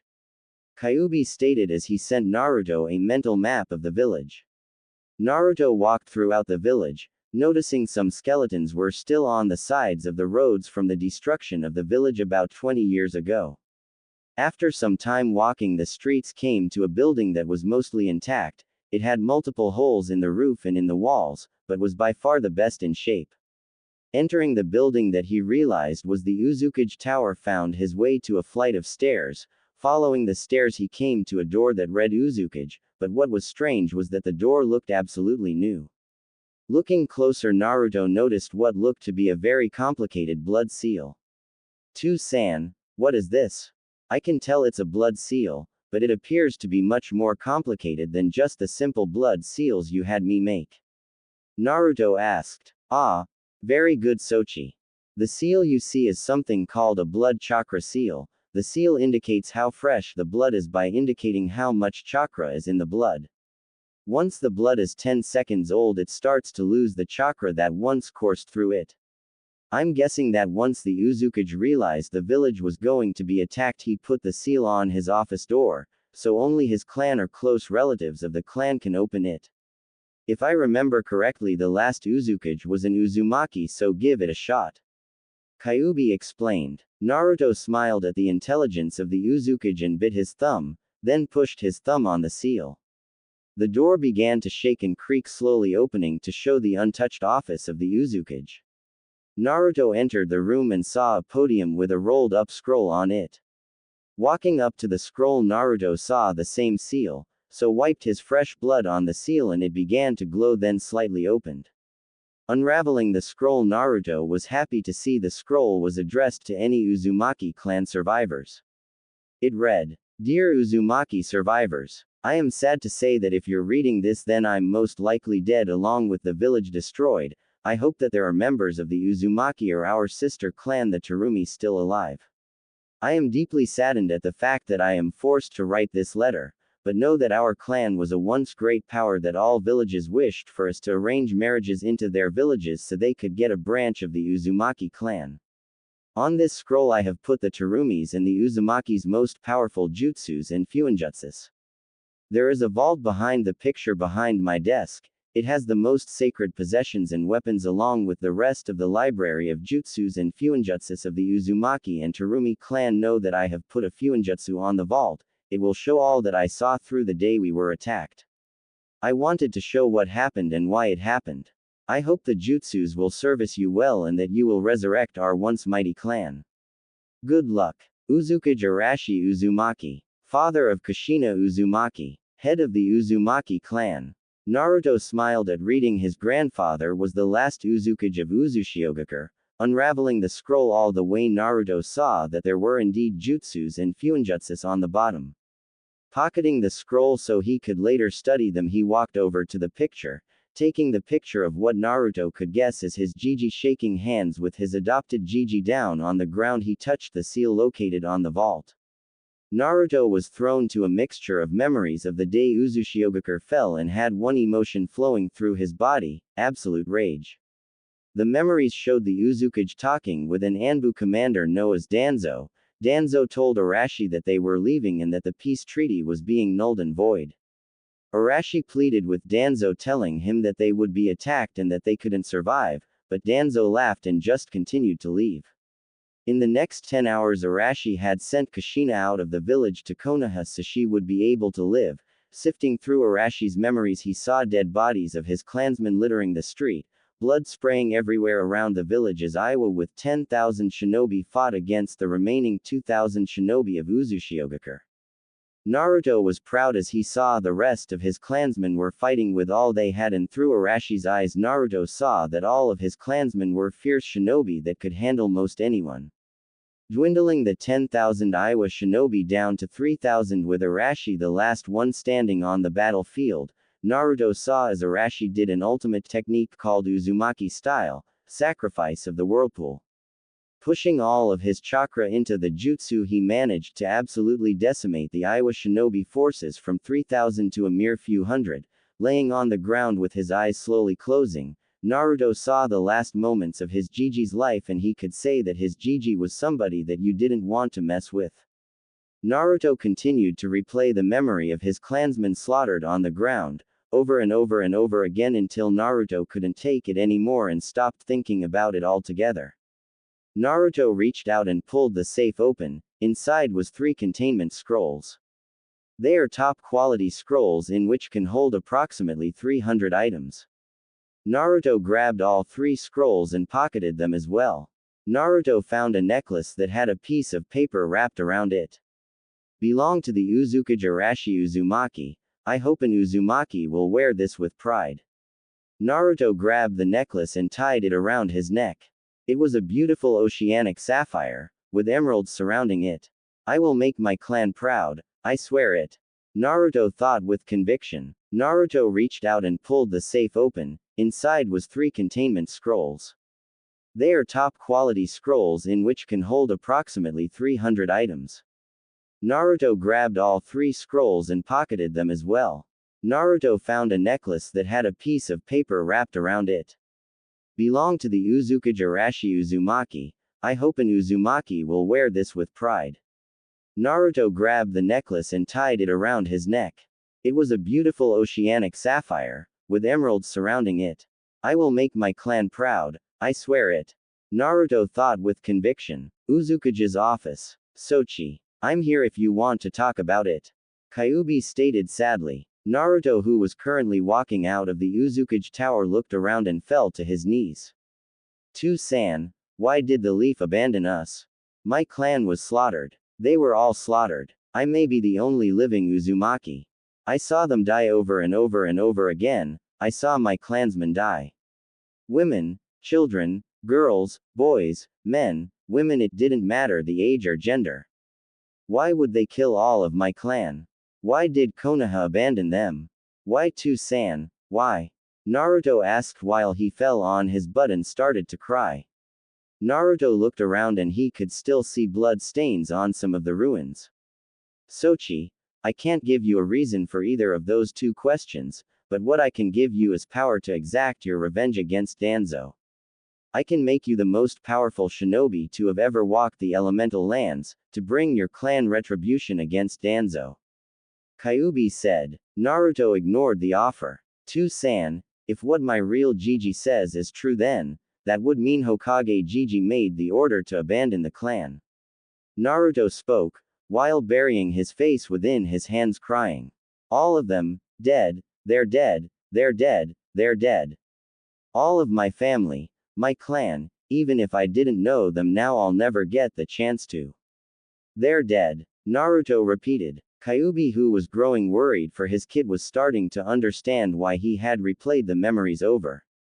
Kid, I understand that you wanted to see your clan, but don't you think seeing them then seeing them get killed right after was an unwise way to see them? Kyuubi asked. Naruto remained quiet for a few minutes, rising abruptly, wiping the tears from his face, started to run full speed back to Konoha. Sochi, what are you doing? Kyuubi asked. I'm going to go kill Danzo and then the Hokage. I'm going to make them wish they never crossed the Uzumaki clan. Naruto screamed aloud, with hate and rage being the most detectable emotions in his words.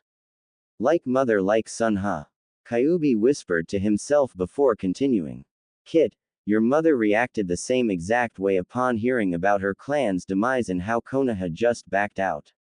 Kushina found out about a seal that your Jiji made that allowed her to see his memories from anywhere, and when those memories she went into a rage and attacked Sarutobi at his secret training ground on top of the Hokage monument. After hours of fighting, Sarutobi asked why she had attacked him, in your mother's fit of rage screamed out that he had ordered the withdrawal of Konoha's forces, in which allowed her clan to be slaughtered. Sarutobi asked what she meant, and upon telling him Sarutobi attacked Danzo, Danzo lost the use of his arm and lost his eye because of Sarutobi that day. I bet it's safe to say Sarutobi had no idea that Konoha had actually withdrawn from the battle before it had began. From what I remember, your mother forgave Sarutobi after about the millionth time Sarutobi begged for forgiveness. So if your mother believed Sarutobi didn't know of the betrayal of Whirlpool's and Leaf's alliance, then you should too. Kyuubi stated. Naruto slowed down, but started right up again. It matters not, I'll still kill Danzo. Naruto yelled again, with rage and hate seeping into his voice. Kyuubi sighed. Kid, Hisoka and I have only trained you in the physical and the chakra control aspect of a shinobi's life. Sure, you might be as fast as a Junin and have as much stamina as 2 Kages, but that doesn't mean you have the skill to take a Junin or Kage down. You would be killed by a Chunin easily. I would be willing to bet you could beat most genin because of your speed, stamina, and ability to dampen the sound you create using your chakra control, but that can only take you so far. Hisoka and I are going to train you in ninjutsu, taijutsu, genjutsu, fuinjutsu, kenjutsu, and how to properly use your dokujime. That is only if you will not attack Danzo until we deem you are ready. That is for the action and for the repercussions it will cause. Kyuubi stated with a voice that gave no room for negotiations. Naruto, who was now in the middle of a forest, tired and emotionally drained, nodded and collapsed. The memory of his grandfather using the Uzumaki style sacrifice of the whirlpool jutsu and then dying from chakra exhaustion replaying in his mind over and over again. The last thing he saw before he allowed sleep to take him was a woman who appeared nearly 15 years old with long, beautiful auburn hair, who was smiling. Kumogakure, 1 week after Naruto left. Damn, people so tight-lipped. Jiraiya thought to himself as he walked the streets of Kumo after sneaking his way in. Jiraiya had been paying attention to anybody who was talking about a little blonde boy, and it seemed a lot of citizens and ninja alike were talking about a boy that fit the description of Naruto. It was something about how the boy had 3 lovely young ladies after him or how he was too young to be kissing. Jiraiya felt pride when he heard he had kissed 3 young ladies, all in front of the others. That's my boy. Jiraiya mentally cheered whenever he heard that particular piece of information. As Jiraiya was walking, he noticed a group of young women who all looked like the semi-description that he had gotten about the girls the boy had kissed sitting around a table laughing. Deciding to walk up to the group to see if the 3 girls were who he thought they were, was suddenly forced to dodge a kunai whipped at his head. What the hell? Jiraiya managed to think before the 3 girls he saw laughing suddenly get up and stomp over to him. Hey pervert, if you're done staring at us, would you mind leaving? One of the girls shouted, who had dark skin, while the other 2 who were blonde just nodded in agreement. Jiraiya laughed. Excuse me, I was just going to ask you some questions. I didn't mean to make it appear I was staring at you. To tell you the truth, I was trying to decide if you were the girls who kissed the blonde boy. Jiraiya told them truthfully. All 3 of them blushed at the same exact time. That was just a goodbye kiss. All 3 of the girls shouted at the same time. Jiraiya grinned, now knowing these were the girls he was indeed looking for. Now got to business. Could you tell me where he is? I have been looking for him since he was reported as dead back at my village. Jiraiya asked. All of the girls' eyes grew cold as they stared Jiraiya down. Why would you want to know where Naruto-kun is? A girl with long blonde hair asked. Jiraiya suddenly appeared before them and wrapping them all up in a hug, starting jumping up and down, screaming for joy. Placing them all down, to which he got some scarred looks from the 3, was suddenly tackled by a very muscular man. Yugito-chan, Samui-chan, Karui-chan, are you alright? B asked. The 3 girls nodded. B-sensei, this man wants to know about Naruto. Karui stated. B's eyes narrowed at the men, until he realized who he had attacked. Oh, B thought. Please forgive me, Jiraiya-sama. I didn't know it'd be you. Do not stop your shipment of the precious art you supply this village with. B said comically as he got down on his knees and begged. Jiraiya got up and smiled widely. Ah, I see I have a lover of my art. Do not worry, I will not stop the shipments to Kumogakure. I only wish to know about Naruto Uzumaki.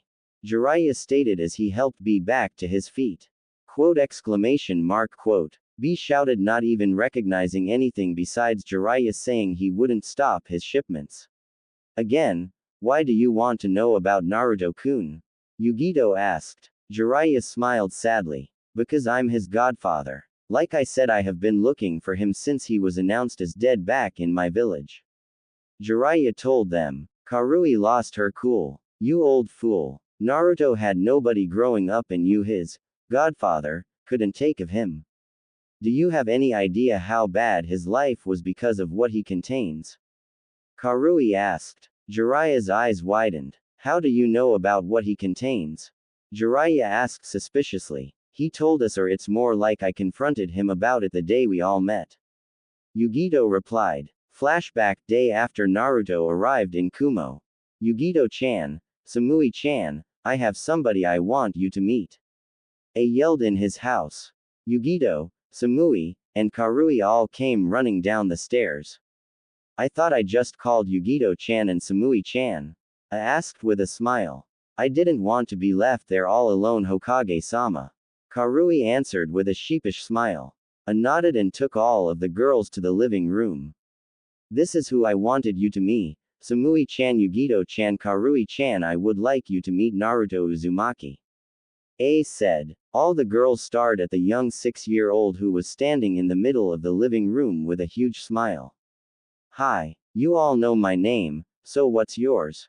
Naruto asked. Yugito answered first. I'm Yugito ni, it's nice to meet you, Naruto. I'm Samui ni, it's nice to meet you, Naruto. Samui said. I'm Karui, it's nice to meet you, Naruto. Karui said. Naruto nodded. Well, it's nice to meet you all as well. I'm glad that I'm going to be having some friends, now that I'm living here. Naruto said with a huge smile threatening to split his face. The 3 girls' jaws dropped. Samui and Yugito turned to their adoptive Two-san. What does he mean he's living her now? Samui and Yugito both screamed, glaring at A. While this was happening, Karui walked up to Naruto and examined him. What's up with these? Karui asked while rubbing a finger over his whisker marks. To Karui's shock and amusement, Naruto started to purr. Ah, that's so cute. Karui shouted, breaking the girls out of their glaring contest with their two-san. Samui and Yugito both turned to look at what Karui was talking about and saw she was rubbing his Naruto's face. Curious, they walked up and looked at what she was doing. Karui, why are you rubbing Naruto's face? Yugito asked. Just look, he has whisker marks and if you rub them he purrs. Karui yelled. Yugito and Samui both tried it on the cheek Karui wasn't rubbing. So cute. They both yelled when they heard his soft purr turn into a loud one. Naruto was standing still, enjoying the pleasurable feeling that was coursing through his body, starting at his cheeks, that is until it coughed, grabbing everybody's attention. Now if you're all done rubbing Naruto-kun's whiskers, I'll tell you why he's here, stated with an amused gaze as all the girls stopped and blushed out of embarrassment. Good. Now then, Naruto-kun will be staying with us because he wishes to get some training to become a ninja. Due to certain circumstances we will only train him in the physical aspect and some light chakra control. Now I want all of you girls make him feel like he is at home. Stated with smile. All the girls smiled back and nodded in acceptance. Okay girls, I'll be going, I have to get back to the office. Said while frowning. God damn paperwork. Screamed in thought. Kitten, this boy is different. He has chakra that I haven't felt in a long time. Ask him about the Kyuubi. I doubt he even knows that he's the container for the most powerful Biju. Nibi said. Yugito was a little shocked by her Biju's accusation. No way is this little kid the Jinchuriki for the most powerful Biju in the world. Yugito thought. Naruto, what do you know of the Kyuubi?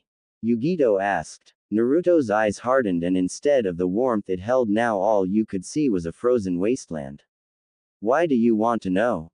Naruto asked warily. Yugito, Samui and Karui were all shocked at how quickly Naruto's personality changed. I only wished to know because my Biju said that she felt Kyuubi's chakra. She stated you were the Jinchuriki for him. Oh, were the intelligent words that escaped Naruto's mouth. Oh, so what do you know about him? Are you the container or what? Yugito asked curiously. Hey, Tou-san. Why didn't you tell me Yugito was the container of a Biju? Naruto yelled in thought. Kit, sorry, I was testing to see if you could sense Nibi's demonic chakra. Go ahead, tell her you know about me. Kyuubi said. Naruto nodded. Yeah, I know all about the Kyuubi. You could say we have an odd relationship. Naruto stated, his eyes holding warmth once more. All the girls let out a breath that didn't realize that had been holding. What do you mean by that and why did you so defensive? Samui asked. Naruto visibly saddened, his shoulders slumping forward as he replied. The first question I will not answer because he does wish it to be revealed. As for the second question, I do not really want to talk about it either. Yugito got the meaning. You were treated badly, weren't you? Glared at, isolated, not allowed in stores, hated by mostly everybody. Yugito stated rather than asked. Naruto smiled. If that's what. Naruto trailed off, still with a smile planted on his face. The three girls stared at the blonde, not really understanding. Yugito was getting irritated by his smiling. What are you smiling at? You had better treatment than me and you think it's funny. Is that it? Yugito yelled furiously. Naruto's smile lessened. Wordlessly he began to take off his shirt. This is what I meant by the smile. Naruto replied with no emotion. All the girls saw an extremely skinny boy who had scars all over his body. The most notable scar was right above his heart that said, Demon Brat. I did not mean to anger you, I'm sorry. Naruto said as he put his shirt back on and started to walk towards the door to go outside. Yugito grabbed Naruto's hand and pulled him into a hug with some tears threatening to spill out. Naruto was first shocked at her action, but soon responded by tightly hugging her. The other girls got into the hug. I'm so sorry. Yugito whispered. Naruto's response was to hug even tighter. We promise that we'll be by your side. Samui said as the other girls nodded. Naruto smiled and replied, thank you. Kyuubi was watching the interaction with a smile. Glad the kid finally has some humans his own age that care for him. Kyuubi thought to himself. Flashback end. Ever since then all four of us were great friends and that kiss was just a goodbye kiss. Yugito yelled. I don't know Yugito-chan. For all of you girls it seemed that it was more than just a goodbye kiss between friends. Yugito, you got mad when Samui kissed Naruto, so you went back and kissed him on the lips and Samui and Karui just went straight for his lips. That reminds me, you are all too engaged in such activities. I do not want to see that again until you are all older. Do I make myself clear? B asked. The three girls all blushed and nodded. Jiraiya, who had listened to the story intently, smiled at hearing the ending. I'm glad you girls became friends with him. Jiraiya stated. Okay, so why did you pick all of us up and act all crazy? Karui asked. Well, Naruto was reported dead 3 years ago and I have been looking for him since then. I got a lead that a boy that matched the description of Naruto left Kumo and so I came here, then I hear 3 girls kissed him goodbye and got some of their description. I find these 3 lovely young ladies and when you told me his name I just kinda lost it, sorry. Jiraiya said sheepishly. It's fine, but to be truthfully honest we don't know where Naruto is. He told us he would go back to Konoha in 3 more years and that he expects us to be at the Chunin exams to watch him. Yugito said. Jiraiya smiled. Good, I'll keep looking for him. Thanks for telling me Naruto is still alive. Jiraiya said as he walked away, leaving a wrapped present in front of B. B bent down and picked the item up, addressed to B. B opened the package and gasped. Yeah, B screamed. ICHA PARIDISE Limited Author Signed Edition. B yelled as he disappeared. The 3 girls all sweat dropped and walked away quickly. With Naruto present time. Naruto awoke feeling warm and the ground beneath him soft. Man, this is some comfortable ground. Naruto spoke aloud, getting some giggles from an area right next to his bed. Naruto opened his eyes and looked around, seeing he was in a room. The room had 2 windows, a bed, 2 dressers, a closet, and 2 people. Hello. Naruto said. Hello, how are you feeling? The woman that Naruto saw before he passed out asked. Perfectly fine. May I ask who you are? Naruto asked. I'm Mei Terumi and who are you? Mei asked. I'm Naruto Uzumaki. Why am I? MNPM, Naruto asked until he was glomped by the teenage woman in front of him. I thought you were dead. Mei whispered as she tightened her hug and had her head on Naruto's chest. Naruto was scared from her reaction to his name. To-san, why is this woman hugging me? Naruto asked. Kid, you need to remember things better. What did I say about how the Terumi clan had a guardian system with the Uzumaki clan? Kyuubi asked. Well, you said that the clan would pair newborn children with each other and make them grow together, only to find out that it was an arranged marriage. Where are you going? Oh, I get it. Naruto said, causing Kyuubi to sweat drop. Stupid Sochi. Kyuubi said to himself. Hey To-san, I heard that. Naruto yelled, while Kyuubi just ignored him. Mei-chan, are you okay? Naruto asked, causing said girl's head to raise, showing Naruto the tears that were falling freely down her face. I thought you were dead, I was told you died. Mei said as she leaned up and kissed Naruto deeply, causing Naruto to freak out. Naruto pulled back. Whoa Mei-chan, I'm only 9. Naruto said as stared at the still crying girl laying on him. Mei looked sheepishly down. I'm sorry, I just got carried away. Mei replied, causing Naruto to feel bad. It's Mei-chan, I just wasn't expecting to be kissed like that at my age. Now if you would please explain to me where I'm at and how you found me. Naruto asked. Mei nodded, moving her body to the side of and rested her head on his chest. Naruto unconsciously played with her hair, causing Mei to smile. Well, I was at the Uzushio ruins because I was remembering trying to get a picture of where my clan lived before we were forced to leave. I saw you enter the Uzukage Tower and when you came out you collapsed crying, then you took off before I could talk to you. I heard you screaming about how you were going to kill the Hokage and a man named Danzo. Why? Mei asked. I encountered a seal in the Uzukage's office. It showed me the memories of the Uzukage to what seemed like a 24-hour period.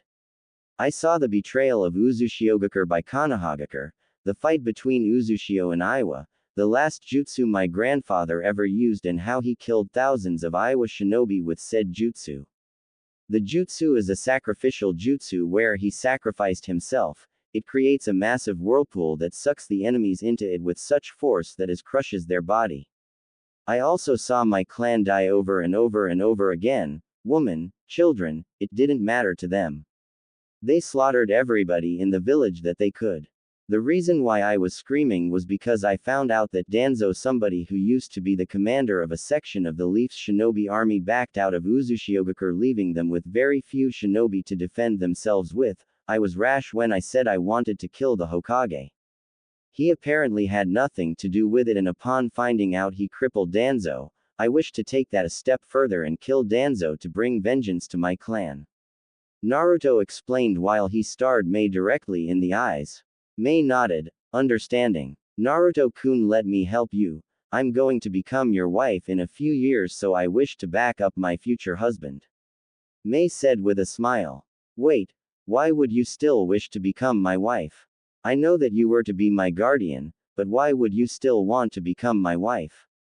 I mean, it's not like you would have a hard time getting the attention of any male that you were interested in. Naruto stated. Did Kyuubi tell you that I was going to be your guardian? Mei asked, shocking Naruto. Yes, he did. How did you know I was the container for Kyuubi? Naruto asked back. Kushina-sama told me before her birth that you were to become the container for the Kyuubi. She explained everything to me. How you aren't the demon and just the jailer.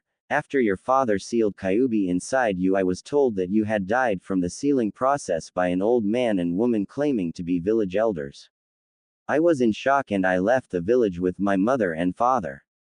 We were the only Terumis left, and since you were the last Uzumaki, we had nobody to follow or be loyal to, so we moved to Kurigakure, and now that I know you are alive, I wish to be your wife just like I was supposed to be. Mei stated with another smile. Mei-chan, I truly don't think you want to be involved with me at all. Not after you find out what I will become. Naruto said while lowering his head. What are you talking about, Naruto-kun? I know you aren't a demon. Mei said while putting her finger under Naruto's chin and slowly lifting it. That's where you wrong, Mei-chan. Naruto whispered. I don't believe you. Kushina-sama told me that you were not a demon. Mei whispered back. Naruto sighed. If only you knew. Naruto thought. Thanks, Mei-chan, it's good to hear that some people don't believe I'm a demon. Naruto replied with a smile. Mei smiled back and snuggled closer to Naruto, causing Naruto to smile. Mei-chan, don't you think you're a little too comfortable around me? I mean, we just met. Naruto asked. We were going to and are going to be married, so sorry if it bothers you, but you better get used to it. Mei said with a smile. My Sochi sure gets lucky with woman. Kyuubi thought to himself. If you really still want to get married like we were supposed to, then I won't go against it. So where are we? Naruto asked. Mei smiled brightly. We're in a home in Uzushiogakure that survived the assault. It belonged to the head of the Uzumaki clan. Can we just stay like this for a while? I want to get to know my fiancé. Mei said while pulling her head off Naruto's chest and staring into his deep electric blue eyes. Naruto nodded. I would like that, Naruto said while staring back into Mei's green eyes. Time skip, 1 month. Mei-chan, do you really have to leave? Naruto asked sadly. Mei sadly nodded. Yes, Naru-kun, I was just supposed to be here for 2 weeks, not a month. I'll see you again, thought. After all, you are my fiancé, Mei said with a smile while she wrapped Naruto up in a hug. Mei-chan, I'm going to miss you. Naruto whispered as he hugged Mei back fiercely. I'll miss you too, Naru-kun. Mei whispered back as she kissed him on the cheek. Releasing the hug, Mei began her walk back to Kurigakure. To San, Now what am I supposed to do? Naruto asked as he watched the retreating form of his fiancée. Kit, now we start utort. I mean training. Kyuubi said while he smiled sadistically. Naruto could practically feel his two-san smile in the back of his mind. Oh, this is gonna be bad. Sochi, give me a second, I'm going to find your affinities. Kyuubi said as he reached into Naruto's chakra reserves and took a small portion of it, pushing some of his own chakra into the small portion that he took of Naruto's chakra. The chakra split into 5 parts, each part turned into a different element. The elements arranged themselves to show which were Naruto's first, secondary, and etc. affinities. I don't believe this. God damn, my Sochi is a genius. Kyuubi yelled excitedly. What? Why am I a genius? Is something wrong? Naruto asked scared. No Sochi, everything's alright. You are a genius because you have an affinity for every primary affinity. They are all incredibly strong as well. Your strongest are wind, fire, and water. Your secondary affinities are earth and lighting. You have the potential to become the first to actually master all of the affinities. Kyuubi said as he was in complete and utter shock. What are you talking about, two-san? Don't lie to me, I know a few people have mastered all of the elements before. Naruto said, annoyed at his two-san lying to him. You are Kit to a degree, what I'm talking about is you truly being a master at these elements. You see, people can use all of the elements with enough training. When I say enough training, I mean years upon years of training only using that element. These people can master this element to a degree. The elements they don't have an affinity for, or they don't have a strong enough affinity they need to call out the jutsus they use. For you, all of your affinities are strong enough so you don't have to call out the jutsu and just say it in your mind. Also, your strongest elements with enough, you will be able to simply call out the jutsu in your mind and it will appear. Of course, doing this will also take slightly more chakra, but I'm sure with your crazy chakra reserves you won't need to worry about that. Kyuubi said while giving a smile that held pride. Two-san, if I won't need to call out my jutsus, then why was it whenever I would watch Samui-chan and her team train with Ojisanbi they would have to call out jutsus? Naruto asked. Sochi, having strong enough affinities to actually master the element to a point where you won't have to call out the jutsu is extremely rare. I mean extremely rare. I would bet only 100 people from each generation having a strong enough affinity to master their element to a degree where they no longer need to call out their jutsus, and here my Sochi has all 5 affinities to such a degree that is unheard of. Kyuubi said once again with a prideful smile. Naruto was excited. This means you teach me a bunch of jutsus, right? Naruto asked. I'll teach you quite a few jutsus for each element. I will only allow you to get to about high Junin level by the time we get back to Konoha. I don't want you becoming so strong that you outrank anybody in Konoha by the time we get back, and with Mai and Hisoka's training that will be quite possible by the time we get back. Kyuubi explained. Then again, Hisoka Nichan could train Naruto behind my back. Kyuubi thought, but then dismissed it. He wouldn't go behind my back. Right? Kyuubi thought, asked himself. Meanwhile with Hisoka. Yes. I get to finally teach my nephew. Hisoka yelled out, frightening Kami and Yami, his 2 twin sisters. Oh shit. Hisoka said to himself as his 2 sisters proceeded to beat him for scaring them. Oh come on. Don't you want your nephew and chosen one for the prophesy to get trained by a god? Hisoka asked, trying to get out of the beating. Back with Naruto. So two-san, you finally gonna tell me what my dujutsu actually does? Naruto asked. Kyuubi chuckled at his forgetfulness. Yeah, sorry about that, Sochi. Your dujutsu, the Dokujime, is the base for the Sharingan, Byakugan, and the Rinnegan. Your dujutsu is a much more powerful version of all 3. Think of your dujutsu as the ultimate dujutsu. It allows you to see the deep hidden tenketsus of the human body that can instantly kill or knock out the opponent instead of just cutting off the chakra.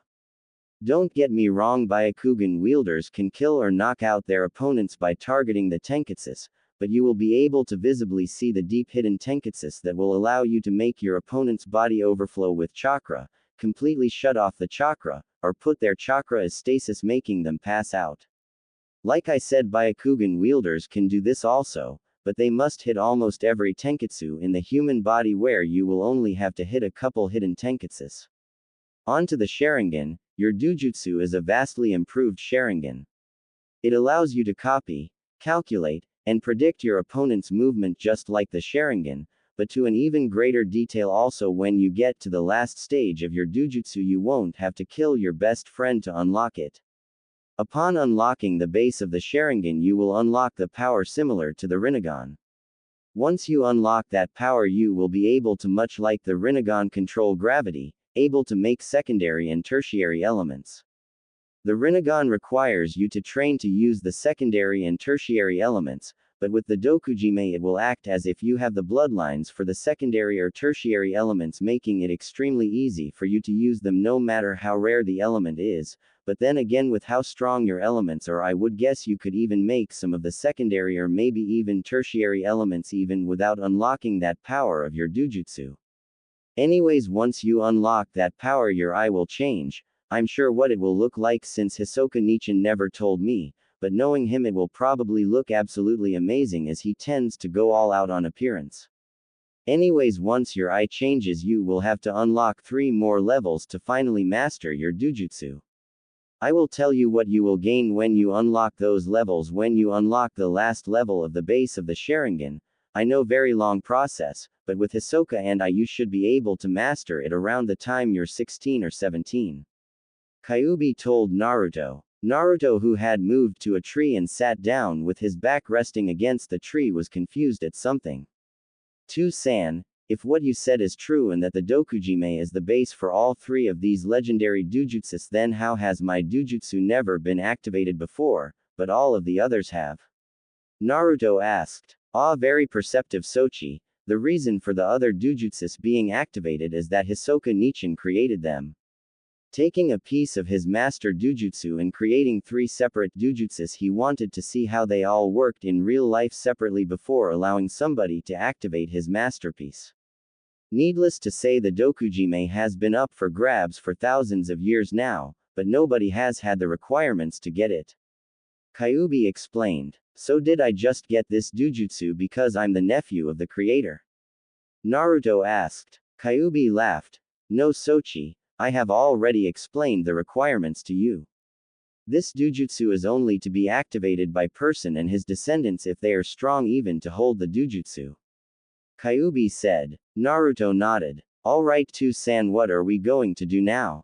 Naruto asked another question. Kyuubi smiled sadistically again. Why, it's time to start your taijutsu training. Muahahahahahaha muhahaha, Kyuubi said while cackling crazily. Oh shit, this is not going to be good, is what went through Naruto's mind as he heard his father laughing like he was crazy.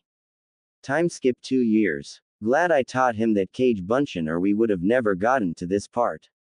Hisoka thought to himself as he looked around his training field up in heaven, only to see 1,000 Narutos, all with Uzumaki clan jutsu scrolls. Naruto-kun, I think it's time you open the final scroll that you got from the Uzumaki vault.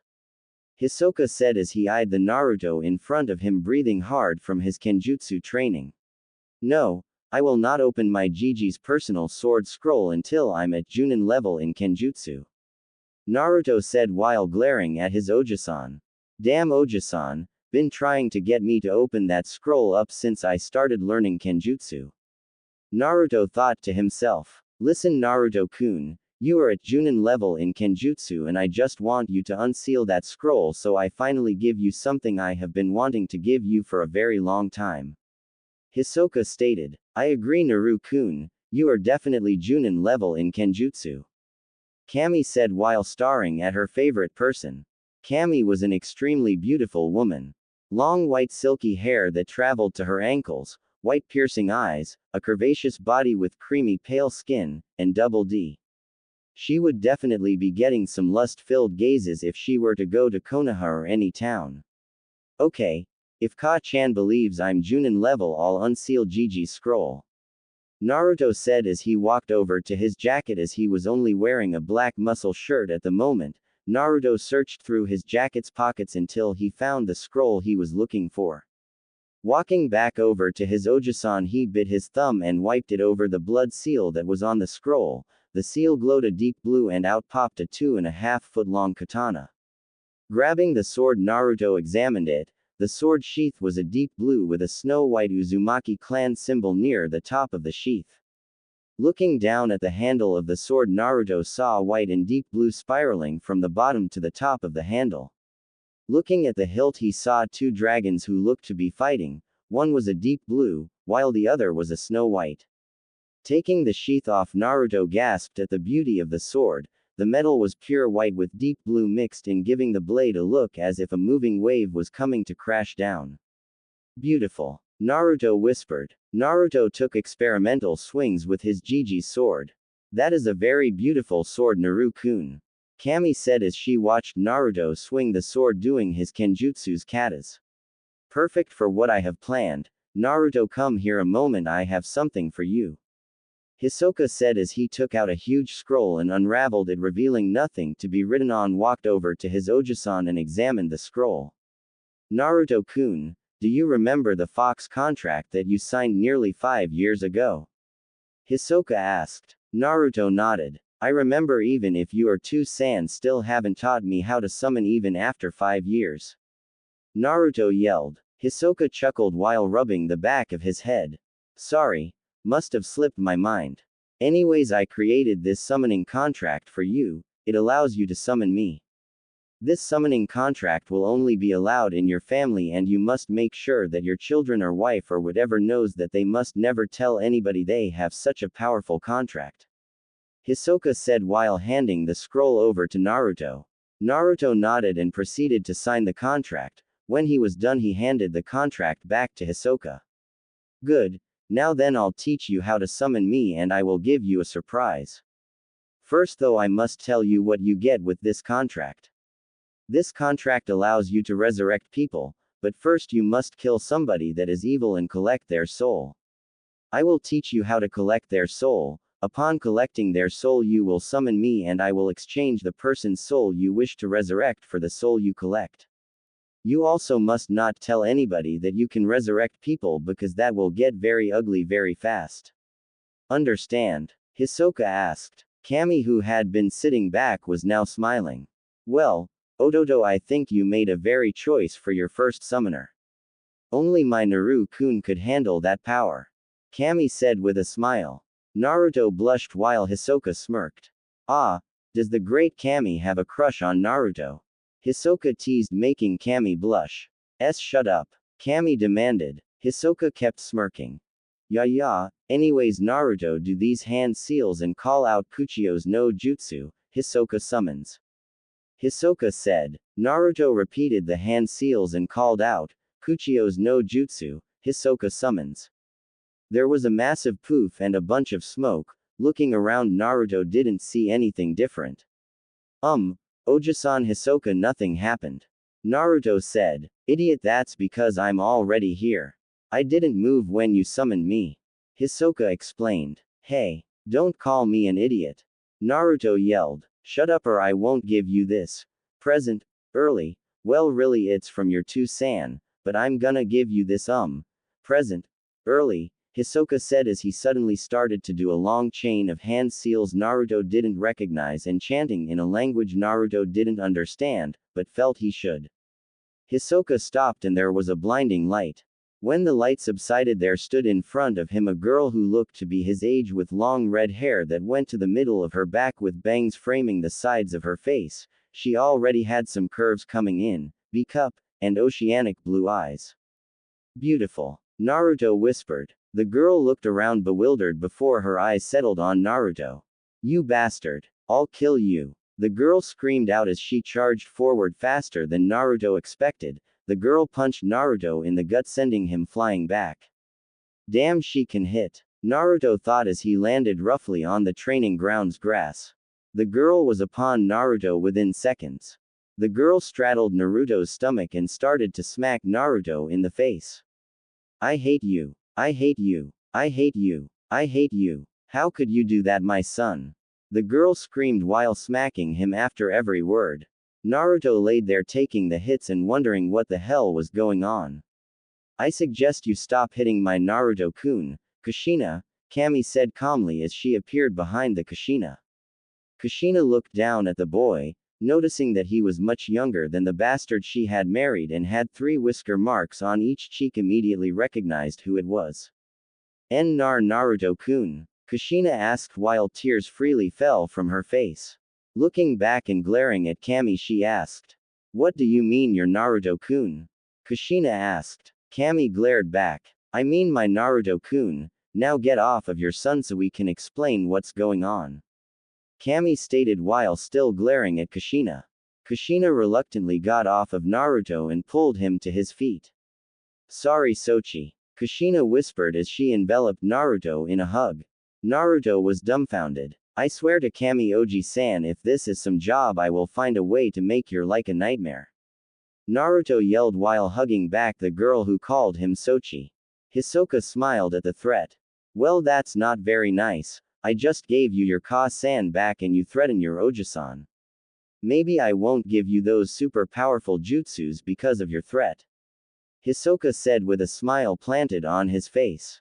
Naruto glared at him. Oji-san, shut up and let me enjoy this moment with my Ka-san. I don't care about jutsus right now. Naruto yelled. Hisoka nodded in understanding. Naruto tightened his grip on his Ka-san. After about 10 minutes of the fierce hug, they headed over to Hisoka and Kami, who had went back to her original position. Naruto picked up the sword he had dropped from the assault that Kushina bestowed upon him. Kushina gasped as she recognized the swords.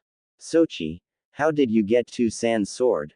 Kushina asked. Naruto smiled sadly. I went to the Uzushiogakure ruins about 2 years ago. I visited the Uzukage Tower and found a scroll in which had a memory seal where I saw everything in a 24-hour time period through Gigi's eyes. In the scroll he told that there was a safe behind the picture on his wall that had all of the jutsu scrolls of the Uzumaki, but he forgot to mention that his personal sword was sealed in one of the scrolls. Naruto explained. Kushina nodded sadly. Now, are you curious why I brought your mother back and why she's young? Hisoka asked. Naruto and Kushina nodded vigorously. Well, Kyuubi made a deal with me the day he was sealed in you. Giving up some of his tails for the resurrection for Kushina, though he wanted her to be resurrected when you made Genin. I didn't approve of that though. As for the reason why Kushina is so young is because I felt she should grow up with her son. Oh yeah, that's another thing, Naruto-kun. When you resurrect somebody you'll get the choice of how old you wish them to be. Now Kushina, you are back to the skills you had originally when you were this age, which is 11. Hisoka explained. Naruto nodded in understanding, while Kushina stared at Naruto. Explain. Kushina demanded. Naruto, Hisoka, and Kami all explained what had happened while she was dead. Kyuubi just sat in the seal happy to be able to see his friend Abel. Kushina was ecstatic that she would get to grow up with her son and that he was so powerful at such a young age, but was a little freaked out about how she was in the presence of 2 gods. After Naruto and Kushina, they went back to Uzushiogakure for Naruto to continue training and for Kushina to start again. I know why you changed Kushina's age. Kami said while crossing her arms, not amused. Ah, you mad that you're going to have more competition for Naruto now? Hisoka asked with a smirk, causing Kami to sputter and blush at his accusation. Hisoka laughed outright when he saw the reaction of his accusation. Man, the upcoming years are going to be interesting. Hisoka said aloud. With Kushina and Naruto. So Naruto-kun, how was your childhood? Kushina asked with worry. Naruto chuckled nervously and changed the subject. So why do you hate Minato? Naruto asked curiously. Don't speak his name, I hate that man for what he did to my Sochi. Kushina said with venom dripping from her words. Naruto nodded in understanding. So Kushina-chan, you want to start training? Naruto asked. Why aren't you calling me Ka-san? Kushina asked sadly. I'm sorry, but I grew up alone. I didn't have a mother and I don't really need one anymore. The most I can offer you is friendship and maybe something more. Naruto stated with a smile, causing Kushina to blush. Naruto-kun, even if you don't see me as your mother, we still couldn't be involved like that. Kushina yelled, still blushing furiously. Naruto looked confusedly at Kushina. Kushina-chan, I wasn't saying we could date or become an item, I was just saying something like siblings. Unless you wanted that, Naruto said while staring seriously at Kushina. Kushina sputtered and tried to say a coherent sentence. Ha ha ha, oh man, that was funny, ha ha ha ha ha ha. You should have seen your face. Naruto stated as he bent over holding his stomach, causing Kushina to start laughing as well from Naruto's infectious laughter. I think I'm going to like growing up with you, Naruto-kun.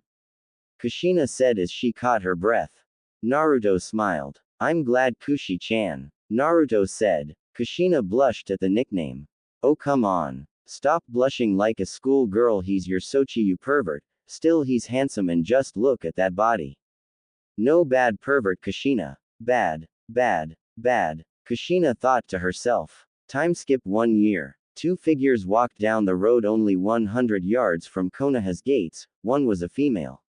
She was 5 feet 1 with long red hair that reached her back with 2 bangs hanging off the side of her face, beautiful oceanic blue eyes, a very curvaceous body for her age, low C-cup bust, beautiful unblemished skin.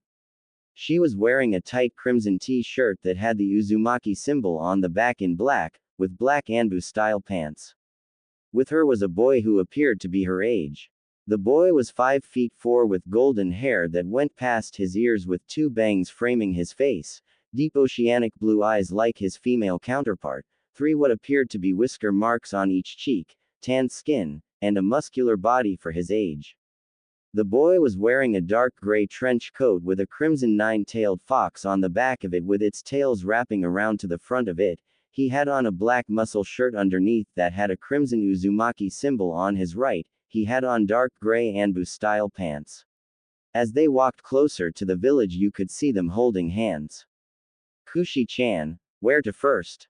Naruto asked. Kushina leaned her head on Naruto's shoulder.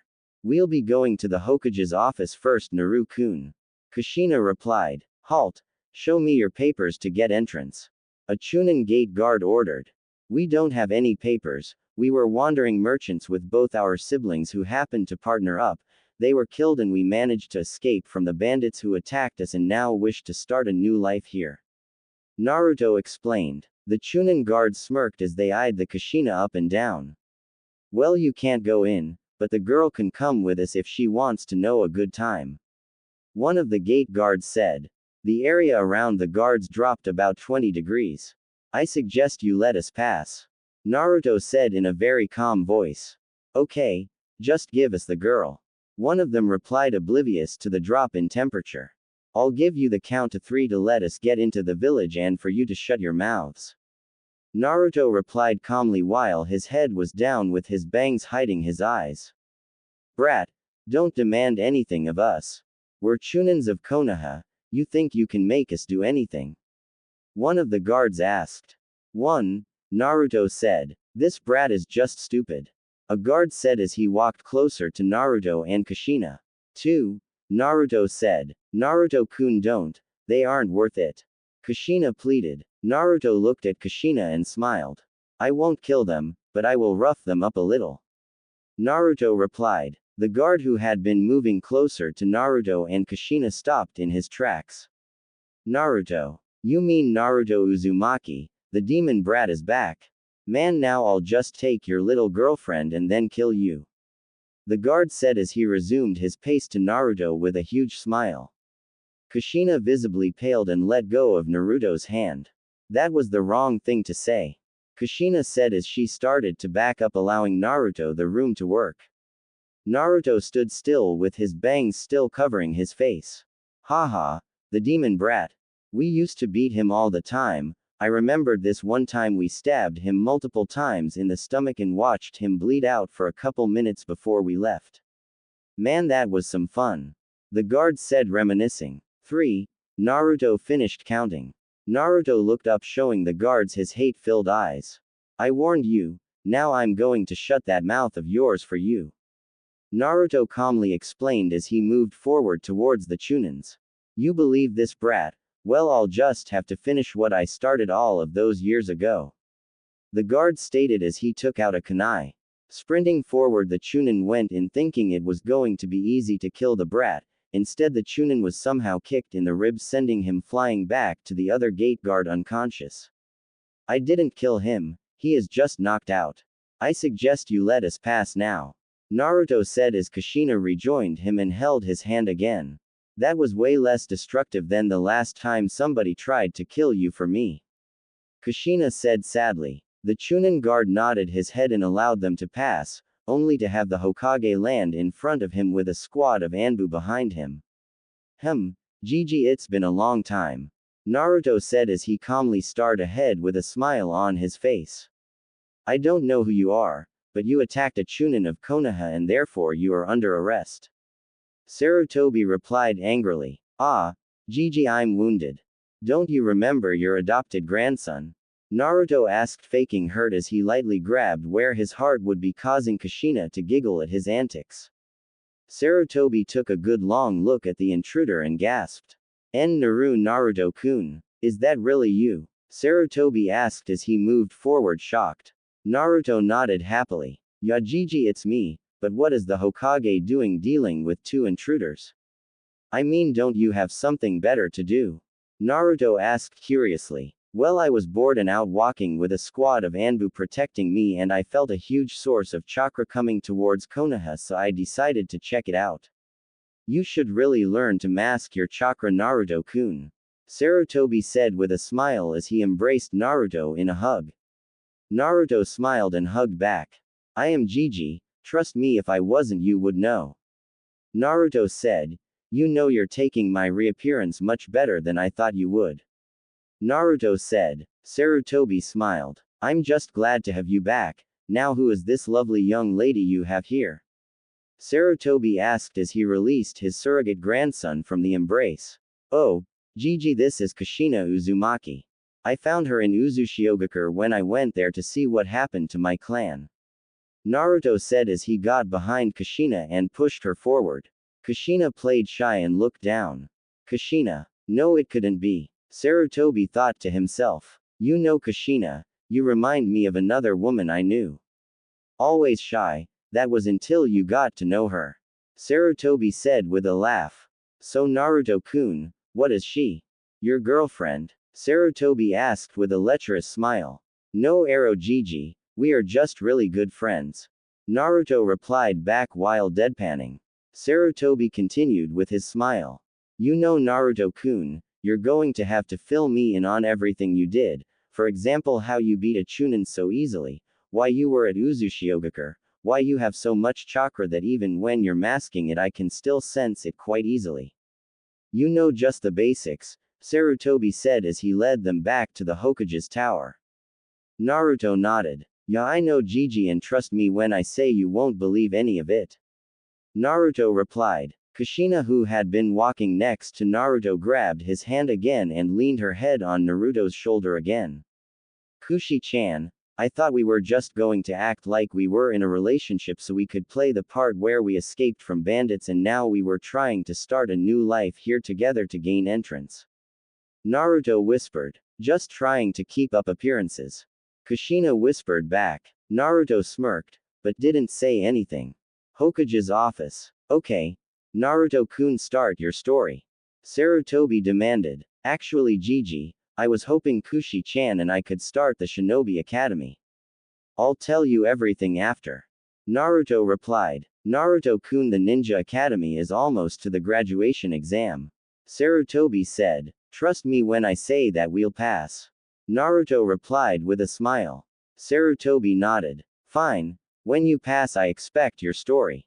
Here's a key to a shinobi apartment. Your old apartment caught fire and burned to the ground, and here are the directions to said apartment, Sarutobi said. It was nice to meet you, Kushina-san, and it was very nice to see you again, Naruto-kun.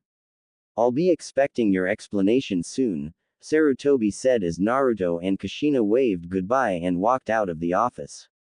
He took your reappearance way better than we expected, and he completely forgot about you knocking out that Chunin, Kushina whispered. Naruto nodded in agreement. Yakushi-chan, I'm surprised at just how well he took it. I can't wait to finally become a genin, Naruto whispered back, causing Kushina to smile as they headed to their apartment. This is definitely going to get interesting, Sochi. Kyuubi thought to himself.